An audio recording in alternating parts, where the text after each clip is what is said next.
Restaurant की एक कर्मचारी जूठे बर्तन उठा रही थी। अरबपति ने उसका पीछा किया और कुछ चौंकाने वाला पाया। विक्रम सिंघानिया ने अपनी क्रिस्टल वाइन गिलास को अपने होठों से कुछ मिलीमीटर दूर रोका। उसकी सांस अचानक रुक गई। दक्षिण मुंबई के सबसे खास रेस्तरां की हल्की आवाज उसके दिमाग से गायब हो गई। एक बहरा कर देने वाली गूंज ने उसे निगल लिया, जिसने उसके खून को जमा दिया। उसके सामने केवल 3 मेज दूर एक भूत था। उसके जर्मन साथी 400 करोड़ रुपए के फार्मास्यूटिकल विलय के बारे में बात कर रहे थे। वकील लाभ के ग्राफ दिखाते हुए हाथ हिला रहा था। विक्रम एक भी शब्द नहीं सुन रहा था। उसकी आंखें गहरी और आमतौर पर ठंडी कोने में सर्विस स्टेशन पर टिकी थीं, जहां वेटर गंदे बर्तन फेंक रहे थे। वहां वह थी, अंजलि। विक्रम ने जोर से पलकें झपकाईं, यह सोचकर कि तनाव उसे धोखा दे रहा था, लेकिन ऐसा नहीं था। वह वही महिला थी जिसे उसने 5 साल पहले छोड़ दिया था। वही प्रतिभाशाली महिला, एक शानदार भविष्य वाली इमरजेंसी नर्स, एकमात्र व्यक्ति जिसने उससे प्यार किया था इससे पहले कि उसके बैंक खाते में 9 शून्य होते। लेकिन अब जो महिला वह देख रहा था वह उस याद से बिल्कुल अलग थी जो उसे रातों की नींद हराम करती थी। उसने एक गहरा नीला मेडिकल यूनिफॉर्म पहना था जो धोने से पूरी तरह से घिस चुका था और रंगहीन हो गया था। यूनिफॉर्म के ऊपर एक काला रेस्तरां का एप्रन ग्रीस और सॉस से सना हुआ था। उसके बाल जल्दबाजी में एक पोनीटेल में बंधे थे। उसके हाथ, जो पहले घावों को ठीक करने में नरम और सटीक थे, अब मोटे पीले रबर के दस्तानों में लिपटे थे, उपयोग से फटे हुए। विक्रम को पेट में एक शारीरिक झटका महसूस हुआ। उसने उसे एक घबराई हुई, लगभग असाधारण गति से चलते देखा। अंजलि मेजें साफ नहीं कर रही थी। वह रेस्तरां के प्रबंधक को देखने से बचाने के लिए गणना की गई चालों के साथ चोरी कर रही थी। अंजलि बारीक प्लेटों से बचे हुए खाने को खुरच रही थी। आधा खाया हुआ सामन, साबुत रोटी, रिसोट्टो के बचे हुए टुकड़े, सब कुछ जल्दी से कुछ पारदर्शी प्लास्टिक की थैलियों में चला गया, जिन्हें वह सर्विस स्टेशन के नीचे एक सफाई की बाल्टी में छिपा रही थी। श्री सिंघानिया, क्या आप विशिष्टता खंड से सहमत हैं? वकील ने उसका ध्यान भंग करते हुए पूछा। विक्रम ने जवाब नहीं दिया। उसने अपनी नजर नहीं हटाई। उसने देखा कि एक बेदाग सूट वाला वेटर अंजलि के पास से गुजरा और गलती से उसे कंधे से धक्का दे दिया। हट जा, कचरा, वेटर ने उसे फुसफुसाते हुए कहा, सफाई कर्मचारी से बचने के लिए परेशान होकर। अगर प्रबंधक तुम्हें फिर से झूठे में खोदते हुए देखता है तो वह तुम्हें आज ही निकाल देगा। अरबपति, एक फोन कॉल से प्रतिद्वंद्वी कंपनियों को नष्ट करने का आदी, ने महसूस किया कि उसकी सांस रुक रही थी। उसने अंजलि के उठने का इंतजार किया ताकि वह वही अदम्य क्रोध दिखाए जो हमेशा उसकी विशेषता रही थी। उसने उसे चिल्लाने का इंतजार किया, खुद का बचाव करने का इंतजार किया, लेकिन उसने ऐसा नहीं किया। अंजलि ने सिर झुका लिया। उसके कंधे झुक गए, पराजित।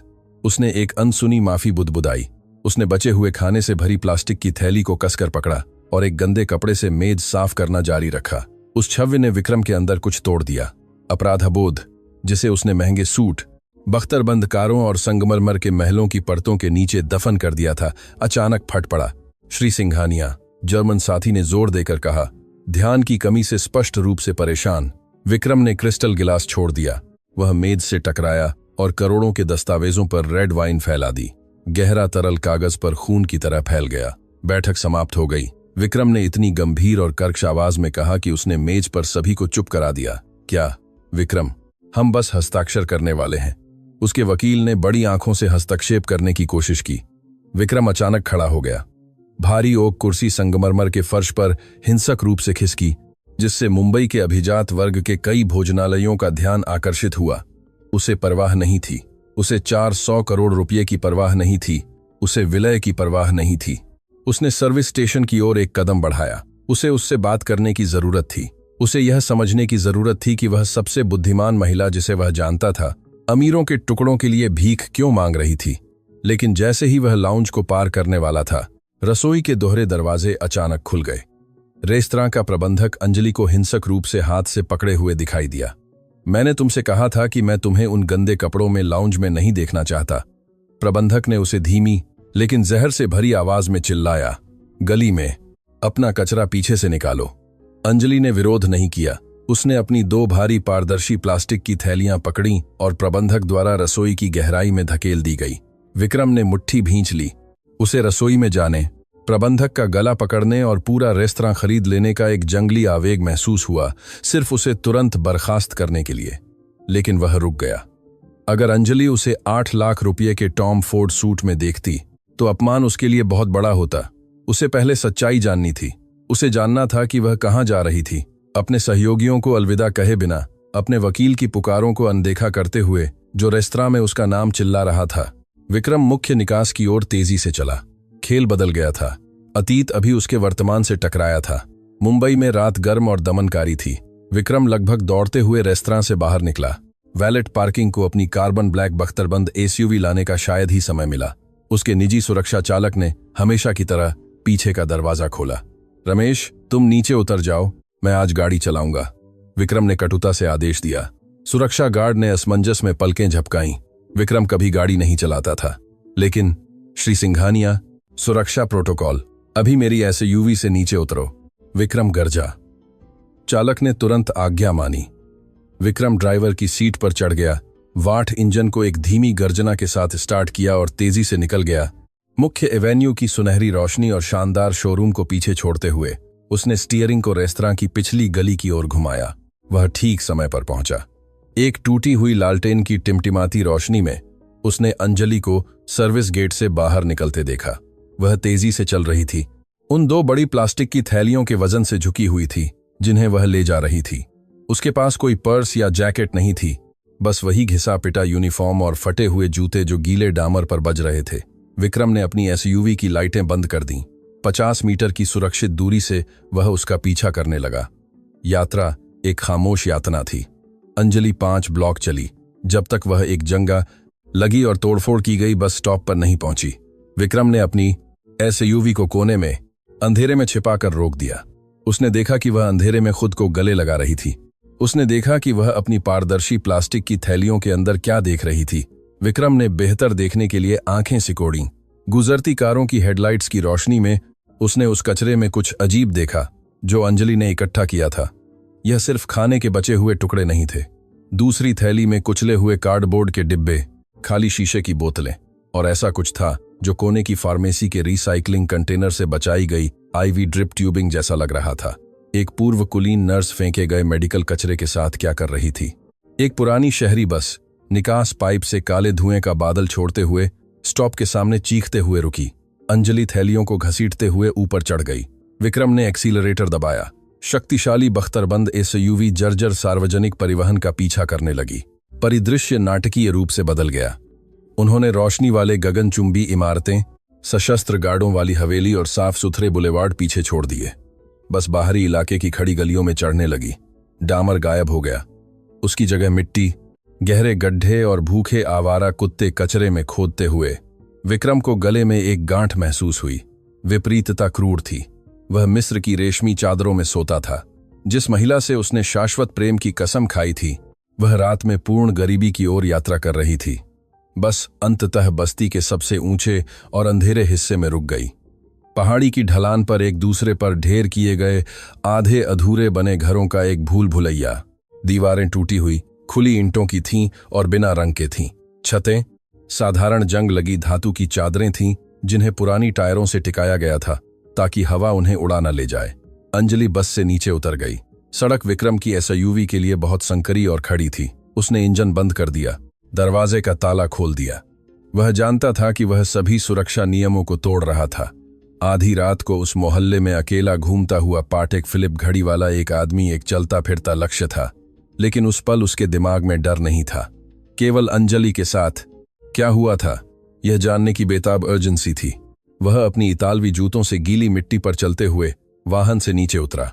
उसने बिना आवाज किए दरवाजा बंद कर दिया और पैदल उसका पीछा करना शुरू कर दिया, दूरी बनाए रखते हुए अधूरी दीवारों की छाया से चिपककर। नमी, जली हुई लकड़ी और नाले की गंध हवा में भर गई थी। विक्रम की सांस भारी थी। उसने अंजलि की आकृति को खड़ी चढ़ाई पर कठिनाई से चलते देखा, बीच बीच में सांस लेने के लिए रुकती हुई। उसकी घुटने थैलियों का वजन उठाने के प्रयास से कांप रहे थे, लेकिन वह रुकी नहीं। उसके कदमों में एक तात्कालिकता थी, एक उग्र दृढ़ संकल्प। अंततः अंजलि पूरे मोहल्ले के सबसे खराब घर के सामने रुक गई। यह एक छोटी संरचना थी जो जमीन में लगभग धंसी हुई थी। दरवाजा एक टूटी हुई धातु की चादर से ज्यादा कुछ नहीं था, जिसे एक पतली चेन से सुरक्षित किया गया था। एक गर्म, पीली और बहुत हल्की रोशनी दरवाजे की दरारों से छन रही थी। विक्रम एक कंक्रीट के ब्लॉक की दीवार के पीछे लगभग 10 मीटर की दूरी पर छिप गया। उसका दिल इतनी तेजी से धड़क रहा था कि उसे सीने में दर्द हो रहा था। उसने अंजलि को देखा। उसने थैलियां जमीन पर रख दी। उसने जल्दबाजी में अपने पीले दस्ताने उतारे, ताले में एक जंग लगी, चाबी डाली और धातु का भारी दरवाजा धकेल दिया। दरवाजा धीरे धीरे खुलते हुए चरमराया। विक्रम ने अपनी सांस रोक ली। वह अपने छिपने की जगह से बाहर आने वाला था। वह उसका नाम चिल्लाने वाला था। वह एक चेक निकालने वाला था। वह उसे उस नरक से बाहर निकालने के लिए जो कुछ भी कर सकता था, वह करने वाला था। उसने तुरंत एक कदम आगे बढ़ाया, बोलने के लिए मुंह खोला, लेकिन फिर कुछ ने उसे पूरी तरह से लकवा मार दिया। घर के अंदर की गर्म रोशनी ने अंजलि के चेहरे को रोशन कर दिया, जिससे एक अचानक मुस्कान, एक शुद्ध और बेताब प्यार से भरी मुस्कान सामने आई, जिसने उसके चेहरे से सारी थकान मिटा दी। मैं आ गई मेरे प्यार, अंजलि ने टूटी हुई लेकिन मधुर आवाज में फुसफुसाया। कच्चे घर के अंदर के अंधेरे से कुछ छोटे नंगे पैर दरवाजे की ओर दौड़े। विक्रम जम गया। उसकी आंखें बड़ी हो गईं। आतंक और विस्मय की एक सिहरन उसकी रीढ़ की हड्डी से होकर गुजरी, उसे कीचड़ भरे फर्श पर जमा दिया। दरवाजे की दहलीज पर अंजलि की पैंट की टांग से चिपका हुआ एक बच्चा दिखाई दिया। वह लगभग 4 साल का था। उसने एक भूरी टी शर्ट पहनी थी जो उसके छोटे पतले शरीर के लिए बहुत बड़ी थी, लेकिन बच्चे की गरीबी ने विक्रम के फेफड़ों से ऑक्सीजन नहीं छीनी। यह उसका चेहरा था। उस टिन की छत वाले घर की हल्की रोशनी में विक्रम ने अपनी आंखें देखीं, अपनी नाक देखी, वही काले और विद्रोही बाल देखे जो उसकी जवानी में थे। बच्चे ने जोर से खांसा, एक सूखी और बीमार आवाज जो सड़क की खामोशी में गूंज उठी, इससे पहले कि उसने अंजलि की ओर देखा। क्या तुम मेरी दवा लाई, मां? छोटे बच्चे ने एक कमजोर और थकी हुई आवाज में पूछा। विक्रम एक कदम पीछे हट गया और कंक्रीट की दीवार से जोर से टकराया। इस झटके से उसकी हवा निकल गई। उसने एक कांपता हुआ हाथ अपने मुंह पर रखा। उस शुद्ध आतंक और एहसास की चीख को दबाने की कोशिश कर रहा था जो उसके गले को फाड़ने की धमकी दे रही थी। 5 साल। उसने उसे ठीक 5 साल पहले छोड़ दिया था। अरबपति, वह आदमी जिसने फार्मास्यूटिकल बाजार में जीवन और मृत्यु को नियंत्रित किया, ठंडी मिट्टी पर घुटनों के बल गिर गया। पूरी दुनिया उसके कंधों पर ढह गई। वह बीमार बच्चा, पूर्ण गरीबी में छिपा हुआ, उसका बेटा था। ठंडी मिट्टी ने विक्रम की इतालवी ऊनी पैंट को भिगो दिया, लेकिन उसे ठंड महसूस नहीं हुई। उसे अपनी पसलियों के खिलाफ अपने ही दिल की हिंसक धड़कन के अलावा कुछ भी महसूस नहीं हुआ। अंधेरे में घुटनों के बल बैठकर मुंबई की झुग्गी झोपड़ी की गीली मिट्टी में हाथ डाले वह 10 मीटर दूर चल रहे दृश्य से अपनी आंखें नहीं हटा सका। जंग लगा धातु का दरवाजा अभी भी थोड़ा खुला था। पीली रोशनी उस महिला की छाया को काट रही थी जिसे उसने बचाने की कसम खाई थी, और उस बच्चे की जिसे वह नहीं जानता था कि वह मौजूद था। हाँ मेरे प्यार, मां दवा लाई है, अंजलि ने एक ऐसी आवाज में जवाब दिया जो मजबूत लगने की कोशिश कर रही थी लेकिन थकान से टूट रही थी। रोहन फिर से खांसा। यह एक साधारण सर्दी की खांसी नहीं थी। यह एक गहरी, गीली और हृदय विदारक आवाज थी जिससे उसका छोटा शरीर पूरी तरह से झुक जाता था। अंजलि ने तुरंत कचरे की थैलियां गिरा दी, अपने घर की सूखी मिट्टी के फर्श पर घुटनों के बल बैठ गई और बच्चे को अपनी बाहों में भर लिया। विक्रम ने मिट्टी से सने हाथ से अपना मुंह कसकर दबाते हुए एक सिसकी रोक ली। रोहन की आंखें उसकी आंखें थीं, उसके जबड़े का आकार, काले और घने बाल। यह अतीत के दर्पण में खुद को देखना था, लेकिन कमजोर, कुपोषित और पूर्ण गरीबी में रहते हुए। मुझे छाती में दर्द हो रहा है मां, बच्चे ने अंजलि की गर्दन में अपना चेहरा छिपाते हुए बुदबुदाया। यह ठीक हो जाएगा मेरे बच्चे, यह ठीक हो जाएगा। देखो मैं क्या लाई हूं। अपने छिपने की जगह से विक्रम ने ध्यान से देखा। उसने देखा कि अंजलि कांपते हुए लेकिन कुशल हाथों से उस प्लास्टिक की थैली को खोल रही थी जिसे उसने रेस्तरां से निकाला था। उसने खाना नहीं निकाला, उसने खाली शीशे की बोतलें और प्लास्टिक की ट्यूबिंग निकाली थी जिसे उसने फार्मेसी के कंटेनरों से बचाया था। विक्रम, फार्मास्यूटिकल उद्योग का टीटान, वह आदमी जो आधे देश के स्वास्थ्य की कीमत तय करता था, यह देखकर भयभीत हो गया कि क्या हो रहा था। अंजलि बोतलों को एक छोटी, अस्थिर लकड़ी की मेज पर ले गई। शराब की एक बोतल निकाली। नई सिरिंजें जो उसने अपनी थोड़ी बहुत टिप से खरीदी थीं, और इस्तेमाल की गई ट्यूबिंग को क्लिनिकल सटीकता के साथ धोना और कीटाणु रहित करना शुरू कर दिया। फिर उसने 3 बोतलें लीं जो खाली लग रही थीं। एक पतली सुई से उसने उनमें से प्रत्येक की अंतिम अवशिष्ट बूंदें निकालीं। मुख्य सिरिंज में मुश्किल से 1 मिलीलीटर पारदर्शी तरल इकट्ठा किया। विक्रम ने दूरी से भी बोतलों पर लगे लेबल को पहचान लिया। यह पुल्मोकेयर वी था, गंभीर श्वसन समस्याओं के लिए एक नवीनतम बाल चिकित्सा दवा। एक दवा जिसे उसकी अपनी कंपनी बनाती थी, एक दवा जिसकी कीमत उसने पिछले साल जर्मन विलय से पहले लाभ मार्जिन को अधिकतम करने के लिए खुद 3 गुना कर दी थी। एक उपचार जिसकी कीमत 2 लाख रुपये मासिक से अधिक थी। अंजलि, एक प्रतिभाशाली और सम्मानित नर्स, अपनी स्वतंत्रता को जोखिम में डाल रही थी, जैविक कचरे में खंगाल रही थी ताकि अमीरों द्वारा फेंकी गई एम्पुले के बचे हुए हिस्सों से अपने बेटे को जीवित रख सके। विक्रम के बेटे को, आओ यहां बैठो चैंपियन, उसने उससे कहा, उसे सिरिंज से जुड़ा एक तात्कालिक घर का बना नेबुलाइजर तैयार करते हुए। बच्चे ने शिकायत किए बिना आज्ञा मानी, दिनचर्या का आदी था। जैसे ही पुरानी मशीन गुनगुनाने लगी, रोहन के फेफड़ों में बचाई गई दवा पंप करते हुए अंजलि ईंटों की बिना रंगी हुई दीवार के खिलाफ गिर गई। उसने आंखें बंद कर लीं और पूरी रात में पहली बार एक अकेला आंसू बहने दिया जो उसके गंदे गाल से नीचे लुढ़का। विक्रम चिल्लाना चाहता था, वह उठना चाहता था, उस टीन के दरवाजे को लात मारना चाहता था, अपनी चेकबुक निकालना चाहता था और उसी रात पूरा अस्पताल खरीदना चाहता था। वह उस बच्चे को गले लगाना चाहता था और उससे इतनी माफी मांगना चाहता था कि उसकी आवाज बैठ जाए। वह कंक्रीट की दीवार के सहारे खड़ा हो गया और उसी रात के साथ उसकी आवाज बैठ जाए था। छाया से बाहर आने के लिए तैयार था, लेकिन वह रुक गया। वह उससे क्या कहने वाला था? नमस्ते अंजलि, मुझे खेद है कि मैंने तुम्हें 5 साल पहले एक साम्राज्य की उत्तराधिकारिणी के लिए छोड़ दिया था जब तुमने मुझसे कुछ जरूरी बात करने के लिए कहा था। वह उसके घर में 5 साल में उसकी कमाई से ज्यादा कीमत वाले सूट में घुसने वाला था। वह भाग्य सांदे की दूसरी पूरी भात की बात, जाती या इससे भी बुरा, उसे लात मारकर बाहर निकाल देती। और सही भी नहीं। विक्रम एक कदम पीछे अंधेरे में हट गया। धातु का दरवाजा अंदर से धीरे धीरे एक धातु की चीख के साथ बंद हो गया, प्रकाश की किरण को काट दिया और उसे सड़क के ठंडे और गीले अंधेरे में अकेला छोड़ दिया। उसे कार्रवाई करनी थी, एनंदी अकेला छोड़ दिया, लेकिन उसे समझदारी से करना था। अंजलि की गरीबी का कोई मतलब नहीं था। वह अपनी पीढ़ी की सबसे अच्छी नर्स थी। उसे सबसे अच्छे निजी अस्पतालों में बुलाया जाता था। एक रेस्तरां में बचे हुए खाने को साफ करना सिर्फ बुरे भाग्य का परिणाम नहीं था, यह एक सांख्यिकीय असंभवता थी। किसी ने उसे बर्बाद कर दिया था और विक्रम को यह पता लगाना था कि कौन। वह अपनी बख्तरबंद एसयूवी की ओर वापस चला गया। उसके इतालवी जूते बर्बाद हो गए थे, उसका सूट मिट्टी से सना हुआ था, लेकिन उसका दिमाग जानलेवा गति से काम कर रहा था। उसने वाट इंजन स्टार्ट किया। गर्जना ने सुबह की खामोशी को तोड़ दिया।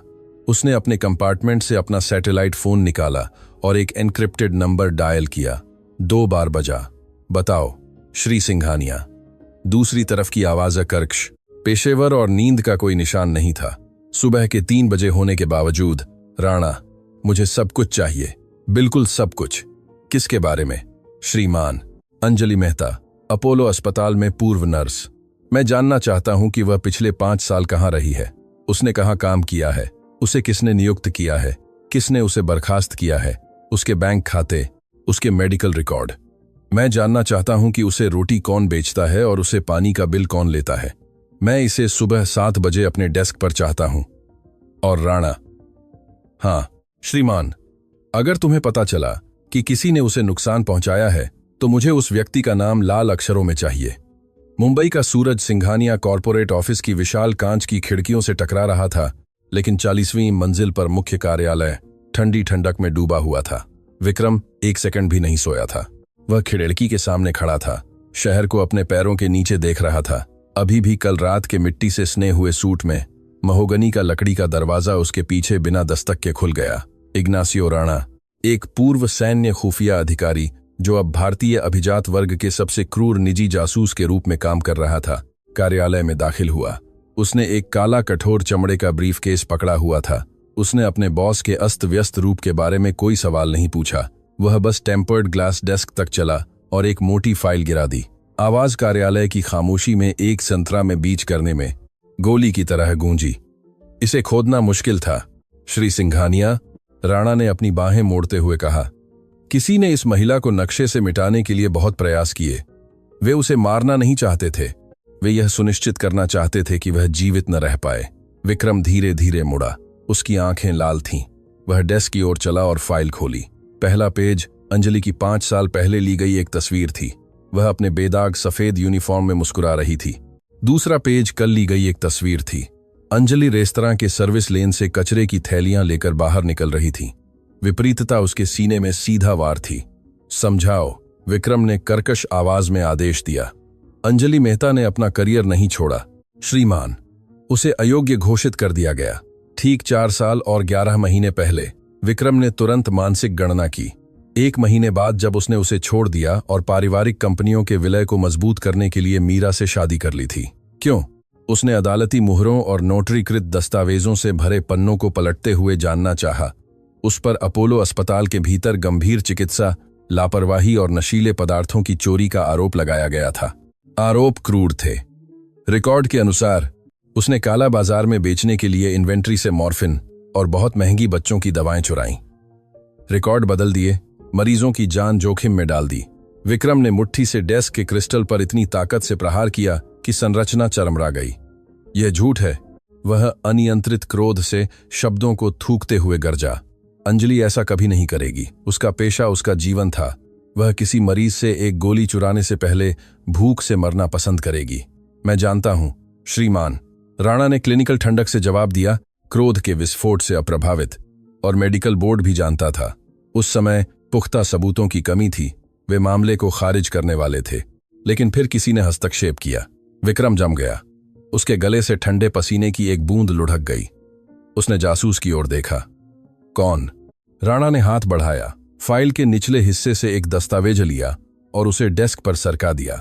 यह अपोलो अस्पताल के निदेशक के व्यक्तिगत खाते में एक 5 करोड़ रुपए का अंतर्राष्ट्रीय बैंक हस्तांतरण था, जिसकी तारीख उसी दिन थी जब अंजलि का मेडिकल लाइसेंस हमेशा के लिए रद्द कर दिया गया था। पैसे भेजने वाले का नाम बैंक के शीर्ष पर स्पष्ट रूप से छपा था, कपूर परिवार का ट्रस्ट। विक्रम के फेफड़ों से हवा निकल गई। दुनिया उसके चारों ओर चक्कर लगाने लगी। कपूर, उसकी पत्नी का पहला नाम। मीरा, उसकी वर्तमान पत्नी श्रीमती मीरा कपूर सिंघानिया उस समय उस ट्रस्ट का प्रबंधन करती थी। राणा ने ऐसा कहना जारी रखा जैसे वह मौसम पड़ रहा हो, लेकिन यह सब नहीं है। श्रीमती मेहता ने सरकारी अस्पतालों, छोटे क्लिनिकों, यहां तक कि मोहल्ले की फार्मेसियों में भी काम खोजने की कोशिश की। हर बार जब उसे एक साक्षात्कार मिलता था तो कपूर परिवार का कानूनी फर्म किसी भी क्लिनिक को एक अपराधी को छिपाने के लिए करोड़ों रुपये के मुकदमों की धमकी देता था, जो उसे नियुक्त करने की हिम्मत करता था। विक्रम अपनी चमड़े की कुर्सी पर गिर पड़ा। रिपोर्ट एक निष्पादन का कार्य था। मीरा ने न केवल उसे बर्खास्त कर दिया था, बल्कि उसने उसे व्यवस्थित रूप से शिकार किया था। हर दरवाजा बंद कर दिया था, हर अवसर छीन लिया था। उसे तब तक दम घोंट दिया था जब तक कि देश की सर्वश्रेष्ठ नर्सों में से एक के लिए भूख से न मरने का एकमात्र विकल्प एक रेस्तरां में कचरा उठाना नहीं रह गया। क्यों? विक्रम ने फुसफुसाते हुए कहा। महसूस किया कि उसका गला बंद हो रहा था। ऐसा क्यों किया? मीरा पहले ही जीत चुकी थी। मैंने उससे शादी कर ली थी। वह शापित फार्मास्यूटिकल साम्राज्य एकजुट हो गया। अंजलि ने कभी हमें नहीं ढूंढा। उसे ऐसे क्यों बर्बाद किया? मासी आप करेंगे। राणा एक पल के लिए चुप रहा। उसके पत्थर जैसे चेहरे पर वास्तविक करुणा की एक चमक दिखाई दी। उसने रिपोर्ट का आखिरी पेज पलटा। यह एक छोटे से बाहरी क्लिनिक का 4-5 साल पुराना आपातकालीन चिकित्सा रिकॉर्ड था। एक जन्म प्रमाण पत्र, क्योंकि श्रीमती मेहता अकेली नहीं थी जब आपने उसे छोड़ा था। श्री सिंघानिया, राणा ने बहुत धीमी आवाज में कहा, श्रीमती मीरा ने वह खोज लिया था जिसे आप स्पष्ट रूप से अनदेखा कर रहे थे। अंजलि मेहता गर्भवती थी और कपूर परिवार कभी भी एक नाजायज बच्चे को विरासत और उस फार्मास्यूटिकल एकाधिकार के पूर्ण नियंत्रण को खतरे में डालने की अनुमति नहीं देगा जिसे वे आपके साथ बना रहे थे। 40वीं मंजिल पर पूरी तरह से सन्नाटा था, बहरा कर देने वाला। विक्रम ने कांपते हाथों से जन्म प्रमाण पत्र उठाया। उस पर काली स्याही में छपा था नवजात का नाम रोहन मेहता। वह खंड जहां पिता का नाम होना चाहिए था दर्दनाक रूप से खाली था। विक्रम ने आंखें बंद कर लीं और रोहन की छवि अंधेरे में टिन की छत वाले घर में खांसते हुए मेडिकल कचरे के बचे हुए हिस्सों से बने एक तात्कालिक नेबुलाइजर का उपयोग करते हुए उसे एक मालगाड़ी की ताकत से मारा। उसका बेटा, उस पूरे कांच और स्टील के साम्राज्य का वैध उत्तराधिकारी जिसमें वह बैठा था, उसकी पत्नी को पता था। उसकी पत्नी ने उस महिला की गरीबी को वित्त पोषित किया था जिसे वह प्यार करता था, ताकि अपने ही बेटे को जिंदा दफन कर सके। विक्रम ने आंखें खोली। आधी रात से उसे घेरे हुए लकवाग्रस्त अपराधबोध पूरी तरह से गायब हो गया था। उसकी जगह एक गहरा आग, एक हत्यारा और गणनात्मक क्रोध उसके शरीर की हर कोशिका पर हावी हो गया। वह खड़ा हो गया। उसकी मुद्रा बदल गई। वह अब हारा हुआ व्यवसायी नहीं था, वह एक शिकारी था जो अपने ही साम्राज्य को तबाह करने वाला था। राणा, विक्रम ने इतनी ठंडी आवाज में कहा कि वह नरक को भी जमा देगा। श्रीमान, मेरी सभी बैठकें रद्द कर दो। मीरा के साथ साझा किए गए मेरे व्यक्तिगत बैंक खाते फ्रीज कर दो। उसके क्रेडिट कार्ड तक उसकी पहुंच को ब्लॉक कर दो और तुरंत संपत्तियों से उसका नाम हटा दो। श्रीमान, इससे कपूर परिवार के साथ आज ही कानूनी युद्ध छिड़ जाएगा। कंपनी के शेयर गिर जाएंगे। उन्हें गिरने दो। विक्रम ने अपने मिट्टी से सने हुए कोट को पूरी शांति से बटन बंद करते हुए कहा, मैं उस परिवार को आधी रात से पहले सड़क पर चाहता हूं। यदि आवश्यक हुआ तो मैं इस कंपनी को नींव तक जला दूंगा। विक्रम ने डेस्क से अपनी एसयूवी की चाबियां लीं और तेजी से बाहर निकलने वाले दरवाजे की ओर चला। आप कहां जा रहे हैं, श्रीमान? राणा ने पूछा। विक्रम दरवाजे के फ्रेम पर रुक गया। उसकी आंखों में एक उग्र और खतरनाक दृढ़ संकल्प चमक रहा था। एक रेस्तरां के प्रबंधक को ढूंढने जा रहा हूं और फिर अपने परिवार को वापस पाने। वाट इंजन की गर्जना वित्तीय जिले की कांच की दीवारों से टकराई। विक्रम सिंघानिया एक आवेशित व्यक्ति की तरह गाड़ी चला रहा था। उसने दक्षिण मुंबई की विशेष सड़कों को पार तकी उसे आनासी की बात पता था किया। ट्रैफिक लाइट और गति सीमा को अनदेखा करते हुए भारी बख्तरबंद एसयूवी के टायर रेस्तरां के मुख्य प्रवेश द्वार के सामने अचानक ब्रेक लगाने पर हिंसक रूप से चीखने लगे। उसने वैलेट पार्किंग का इंतजार नहीं किया। उसने वाहन को चालू छोड़ दिया, लग्जरी कारों के प्रवेश द्वार को अवरुद्ध करते हुए, और महोगनी के भारी दरवाजों को इतनी ताकत से धकेल दिया कि कांच कांपने लगा। रेस्तरां का अंदरूनी हिस्सा दोपहर के भोजन के पीक आवर में था। अधिकारी, राजनेता और उच्च समाज की महिलाएं मेजें भर रही थीं, लेकिन विक्रम ने उनमें से किसी को नहीं देखा। उसकी नजर एक शिकारी की तरह जगह को स्कैन कर रही थी जो अपने शिकार की तलाश में था, और फिर उसने उसे सुना। यह उस गलियारे से आ रहा था जो मुख्य लाउंज को रसोई से जोड़ता था। एक तेज आवाज जो तिरस्कार और अहंकार से भरी थी। मैंने तुमसे कहा था कि छत की मेजें इस कपड़े से साफ नहीं की जाती। बेवकूफ, प्रबंधक चिल्ला रहा था। एक भूरे रंग का सूट पहने हुए और क्रोध से लाल चेहरा वाला आदमी। बस खुद को देखो, तुम घिनौनी हो, तुम्हें सड़क की गंध आती है। ग्राहक तुम्हारे रूप रंग की शिकायत कर रहे हैं। विक्रम लंबे और भारी कदमों से गलियारे की ओर चला। उसके नसों में खून खौल रहा था। कोने मुड़ते ही दृश्य उसे सीमेंट के ब्लॉक की तरह लगा। अंजलि रसोई की स्टेनलेस स्टील की दीवार से सटकर खड़ी थी। उसने वही घिसा, पिटा यूनिफॉर्म पहना था, गंदे बर्तनों से भरी एक भारी ट्रे पकड़े हुए थी। उसने अपनी आंखें जमीन पर गड़ाए रखीं, अपमानजनक चुप्पी में दुर्व्यवहार सहन करते हुए, रोने से बचने के लिए दांत पीसते हुए। प्रबंधक ने अपना हाथ उठाया और उसके चेहरे से कुछ सेंटीमीटर दूर एक धमकी भरी उंगली उठाई। अगर मैंने फिर कभी तुम्हें जूठे में से एक भी रोटी का टुकड़ा रखते हुए देखा तो तुम निकल जाओगी। तुम निकल जाओगी और मैं यह सुनिश्चित करूंगा कि तुम्हें इस शहर में बाथरूम साफ करने का भी काम न मिले। सुना तुमने, कचरा। विक्रम का हाथ प्रबंधक के सूट के गले के चारों ओर बंद हो गया, इससे पहले कि वह आगे चिल्लाने के लिए सांस ले पाता। एक क्रूर और निर्मम आंदोलन के साथ विक्रम ने आदमी को पीछे खींच लिया, उसे अंजलि के निजी स्थान से दूर कर दिया और उसे एक औद्योगिक रेफ्रिजरेटर के धातु के दरवाजे से एक भयानक ताकत से टकरा दिया। टक्कर की आवाज पूरे रसोई में गूंज उठी। बर्तन बजना बंद हो गए। रसोइया अपनी जगह पर जम गए। प्रबंधक ने हांफते हुए आतंक से आंखें फाड़ लीं जब उसने देश के सबसे शक्तिशाली पुरुषों में से एक का चेहरा पहचाना, जो अब एक गुस्सैल जानवर में बदल गया था। श्रीमान, श्री सिंघानिया, प्रबंधक ने कांपते हुए कहा। उस लोहे की पकड़ से बेकार में छूटने की कोशिश कर रहा था जो उसकी सांस रोक रही थी। विक्रम नहीं चिल्लाया। उसकी आवाज नीची, कर्कश निकली, एक मौत की धमकी के साथ इतनी वास्तविक रूप से कंपन कर रही थी कि रसोई में हवा भारी हो गई। उसे फिर से गाली दो, मैं तुम्हें चुनौती देता हूं। उसे एक और शब्द कहो, मैं बस। वह एक कर्मचारी है। आदमी ने कांपते हुए बहाना बनाने की कोशिश की। वह तुम्हारी कर्मचारी थी। विक्रम ने उसे बीच में ही रोक दिया। अपनी पकड़ इतनी कस ली कि प्रबंधक का चेहरा बैंगनी होने लगा। मैंने पूरी इमारत खरीद ली है, जिसमें यह शापित रेस्तरां भी शामिल है। तुम्हारे पास ठीक 3 मिनट हैं मेरी संपत्ति से दफा होने के लिए, इससे पहले कि मैं अपनी सुरक्षा टीम को बुलाऊं और वे तुम्हें कचरे वाली गली से घसीट कर बाहर निकालें। और मेरा विश्वास करो, मैं यह सुनिश्चित करूंगा कि तुम अपनी मिजरेबल जीवन में एक भी ढाबा भी न चला सको। निकल जाओ। विक्रम ने उसे एक हिंसक धक्का के साथ छोड़ दिया। प्रबंधक लड़खड़ाया, घुटनों के बल गिर गया, लड़खड़ाते हुए उठा और एक लाश की तरह पीला होकर आपातकालीन निकास की ओर भागा। रसोई में पूर्ण सन्नाटा था, कोई सांस नहीं ले रहा था। विक्रम धीरे धीरे मुड़ा, उसकी छाती जोर से चल रही थी। उस महिला की राहत भरी नजर पाने की उम्मीद कर रहा था जिसे उसने अभी बचाया था, लेकिन अंजलि उसे कृतज्ञता से नहीं देख रही थी। गंदे बर्तनों की ट्रे जमीन पर गिर गई थी, जिससे चीनी मिट्टी के बर्तन हजारों टुकड़ों में टूट गए थे। अंजलि उसे बड़ी आंखों से देख रही थी, लेकिन उनमें कोई आश्चर्य नहीं था, केवल शुद्ध, आदिम और आंतरिक आतंक था। वह एक कदम पीछे हट गई, टूटे हुए शीशे पर कदम रखते हुए परवाह नहीं की। उसकी सांस तेज, अनियमित थी। अंजलि, विक्रम ने फुसफुसाते हुए उसकी ओर एक कांपता हुआ हाथ बढ़ाया। 1 सेकंड पहले उसने जो सारी शक्ति और क्रोध दिखाया था, वह पूरी तरह से गायब हो गया था। अंजलि, कृपया। उसके होंठों से केवल नहीं निकला एक घबराहट भरी इनकार।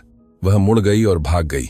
उसने सर्विस निकास के भारी दोहरे दरवाजे धकेले और पिछली गली की ओर दौड़ पड़ी। अंजलि, रुको। विक्रम उसके पीछे दौड़ते हुए चिल्लाया। दोपहर का बेरहम सूरज गली के डामर पर पड़ रहा था, हवा में कचरे और नमी की गंध भर रहा था। विक्रम चकाचौंध करने वाली रोशनी में बाहर आया और उसे कुछ ही मीटर की दूरी पर देखा। अपनी पुरानी साइकिल के जंग लगे ताले को बेताबी से खोलने की कोशिश कर रही थी।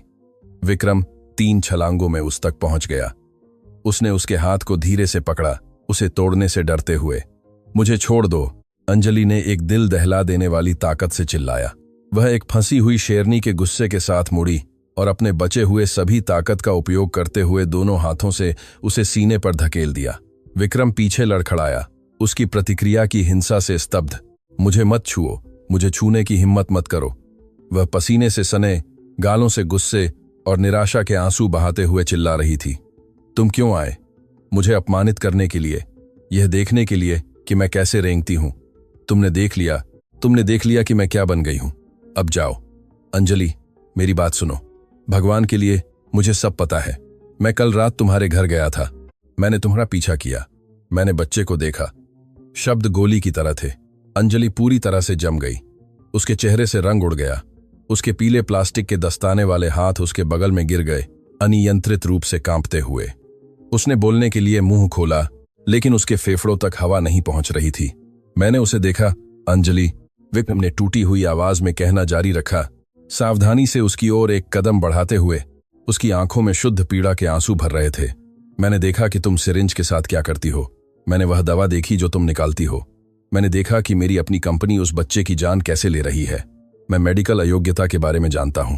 मैं मूलतः अपोलो अस्पताल के बारे में जानता हूं। मैं जानता हूं कि यह मीरा। अंजलि ने आंखें बंद कर लीं और एक दबी हुई सिसकी छोड़ी जिसने विक्रम के गले को फाड़ दिया। उसने अपने गंदे हाथों से अपना चेहरा ढक लिया। गली की ईंटों की दीवार के खिलाफ ढह गई।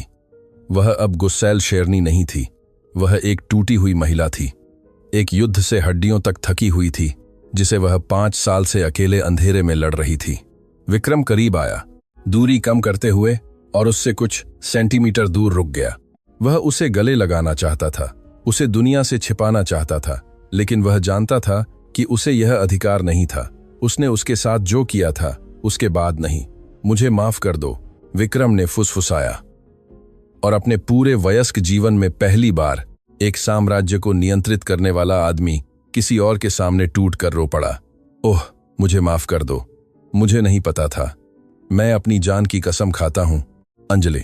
मुझे नहीं पता था कि उसने तुम्हें बर्बाद कर दिया था। मुझे नहीं पता था कि तुम्हारा लाइसेंस छीन लिया गया था। अंजलि ने धीरे धीरे चेहरा उठाया।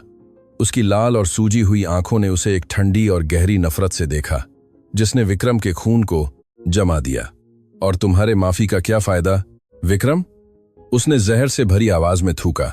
तुम्हारी माफी मेरे बेटे की दवा नहीं खरीदती, तुम्हारी माफी उसका बुखार नहीं उतारती, तुम्हारी माफी उन रातों को नहीं मिटाती जब मुझे सड़क पर डर से मरते हुए सोना पड़ा क्योंकि तुम्हारी पत्नी के गुंडे मेरा शिकार कर रहे थे।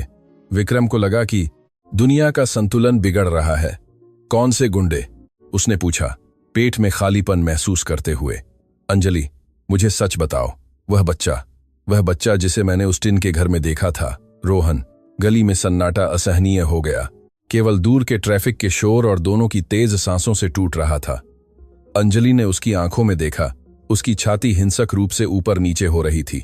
हाँ विक्रम, उसने एक ऐसी स्पष्टता से कहा जो एक चाकू की तरह काट रही थी। वह तुम्हारा है।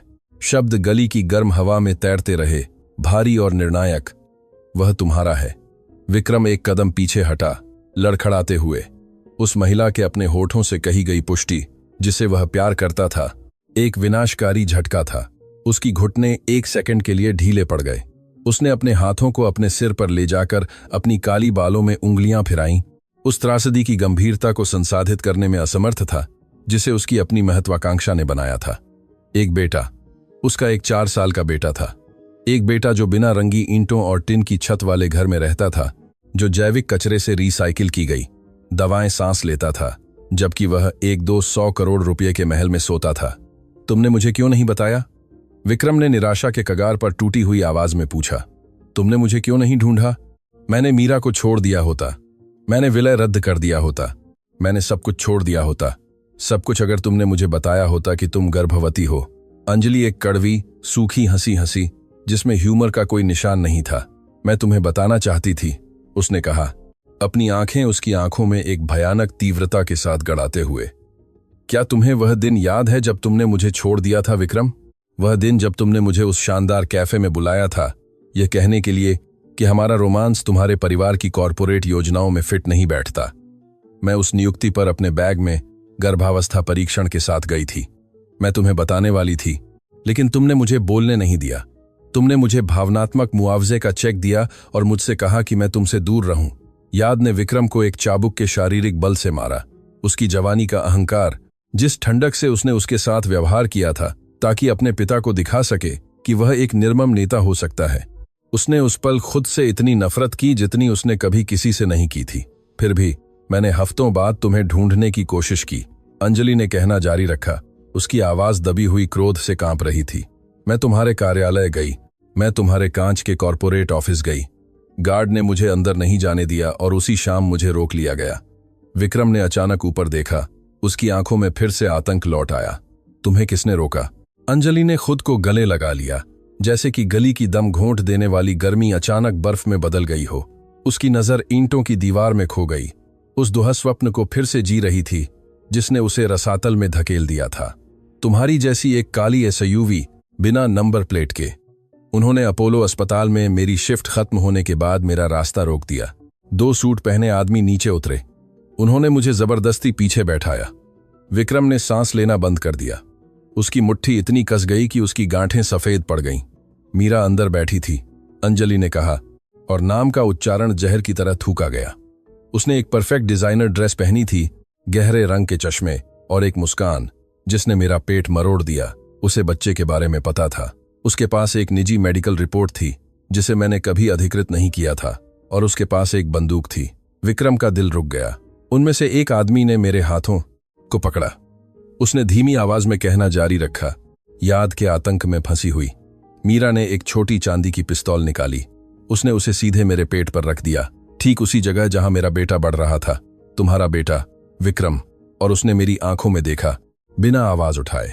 उसने मुझसे कहा कि अगर मैंने कभी तुमसे संपर्क करने की कोशिश की, अगर मैंने कभी तुम्हारी दुनिया के करीब सांस ली या उल्लेख किया कि वह बेटा तुम्हारा था, तो वह मुझे नहीं मारेगी। उसने कहा कि वह बच्चे के जन्म का इंतजार करेगी और फिर उसे मेरे सामने डुबो देगी ताकि मैं अपनी बाकी जिंदगी उस छव्वे के साथ जी सकूं। एक गहरी, काली और आदिम गर्जना विक्रम के सीने की गहराई से निकली। यह मानवीय नहीं थी। यह एक ऐसे आदमी की आवाज थी जिसकी आत्मा अभी अभी खंडित हुई थी। उसकी पत्नी की छवि, अंजलि के गर्भवती पेट पर बंदूक ताने हुए, उसके खून को एक हथियारे नफरत से जला दिया। मीरा ने अगले महीने मेरा मेडिकल लाइसेंस छीन लिया। अंजलि ने कहना जारी रखा। आंसू अब स्वतंत्र रूप से बह रहे थे, लेकिन उसने अपनी नजर नहीं हटाई। मुझ पर चोरी का आरोप लगाया गया, मुझे पेशे से निकाल दिया गया, जब मैंने एक सार्वजनिक वकील ढूंढने की कोशिश की तो उन्होंने मेरे मकान मालिक को जान से मारने की धमकी दी और मुझे सड़क पर फेंक दिया। मुझे 8 महीने की गर्भवती होने पर एटीएम में सोना पड़ा। मुझे रोहन को पुलों के नीचे छिपाना पड़ा जब वह समय से पहले पैदा हुआ था।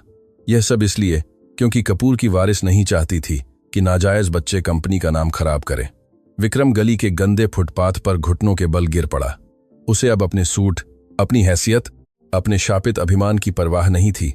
उसने अंजलि के पैरों को पकड़ा और अपनी आवाज को पूरी तरह से हिलाते हुए उसके घिसे हुए पैंट में अपना चेहरा छिपाकर सिसकाना शुरू कर दिया।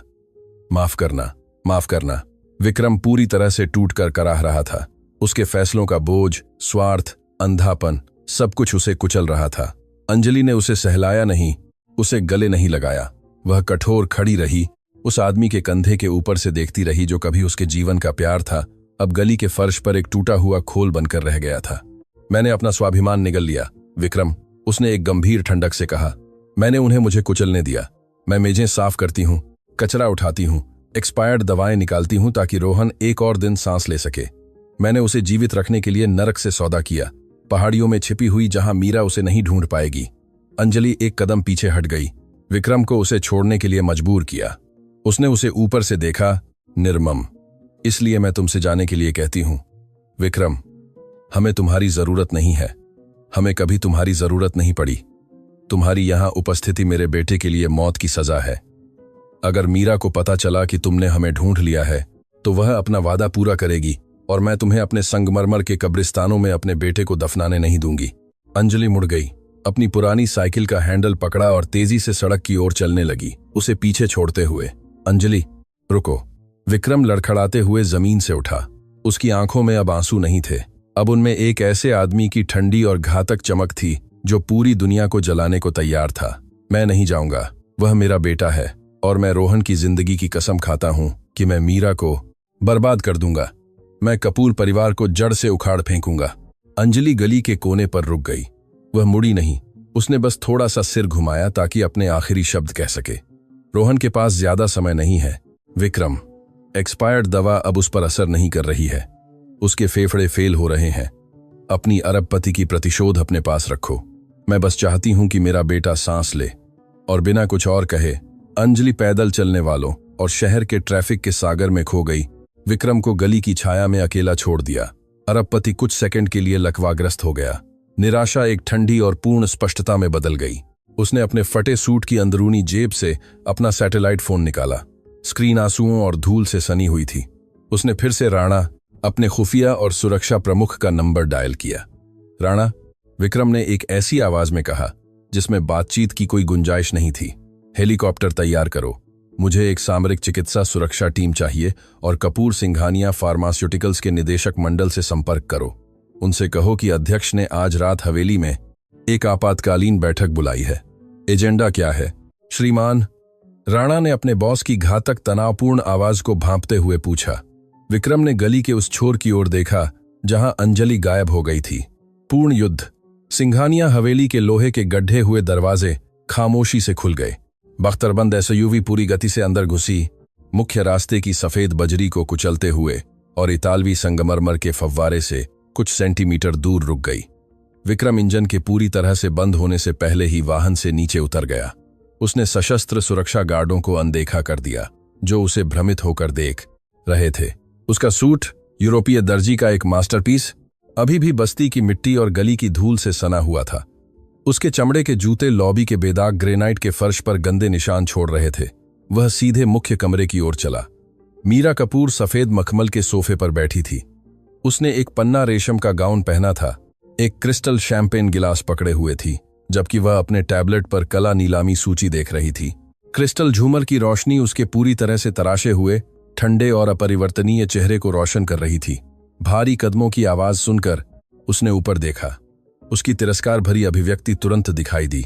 विक्रम, भगवान के लिए तुम फारसी कालीन बर्बाद कर रहे हो, मीरा ने धीमी और नीरस आवाज में कहा, अपनी गिलास को बिना छोड़े। तुम कहां थे? तुम्हें सड़क की गंध आती है। नौकरानियों से कहो कि इसे तुरंत साफ करें।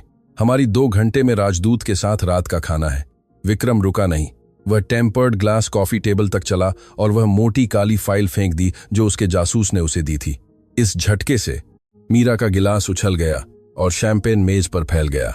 रात का खाना रद्द हो गया है, विक्रम ने कहा। उसकी आवाज एक गहरी फुसफुसाहट थी, किसी भी मानवीय भावना से रहित। यह एक जल्लाद की आवाज थी। मीरा ने फाइल को देखा, फिर विक्रम को। उसने परेशान होकर आह भरी और टैबलेट को एक तरफ रख दिया। यह क्या नाटक है विक्रम? अगर यह जर्मनों के साथ विलय के बारे में है तो मैंने पहले ही अपने पिता से बात कर ली है और हमने सहमति व्यक्त की है कि अध्यक्षता साझा की जाएगी। तुम इस समय हंगामा नहीं करोगे। विक्रम मेज पर झुक गया, अपने मिट्टी से स्नेह दोनों मुट्ठी को क्रिस्टल पर टिकाते हुए अपना चेहरा उसके चेहरे के करीब ले आया। फाइल खोलो, मीरा। उसके पति की आवाज अलग थी।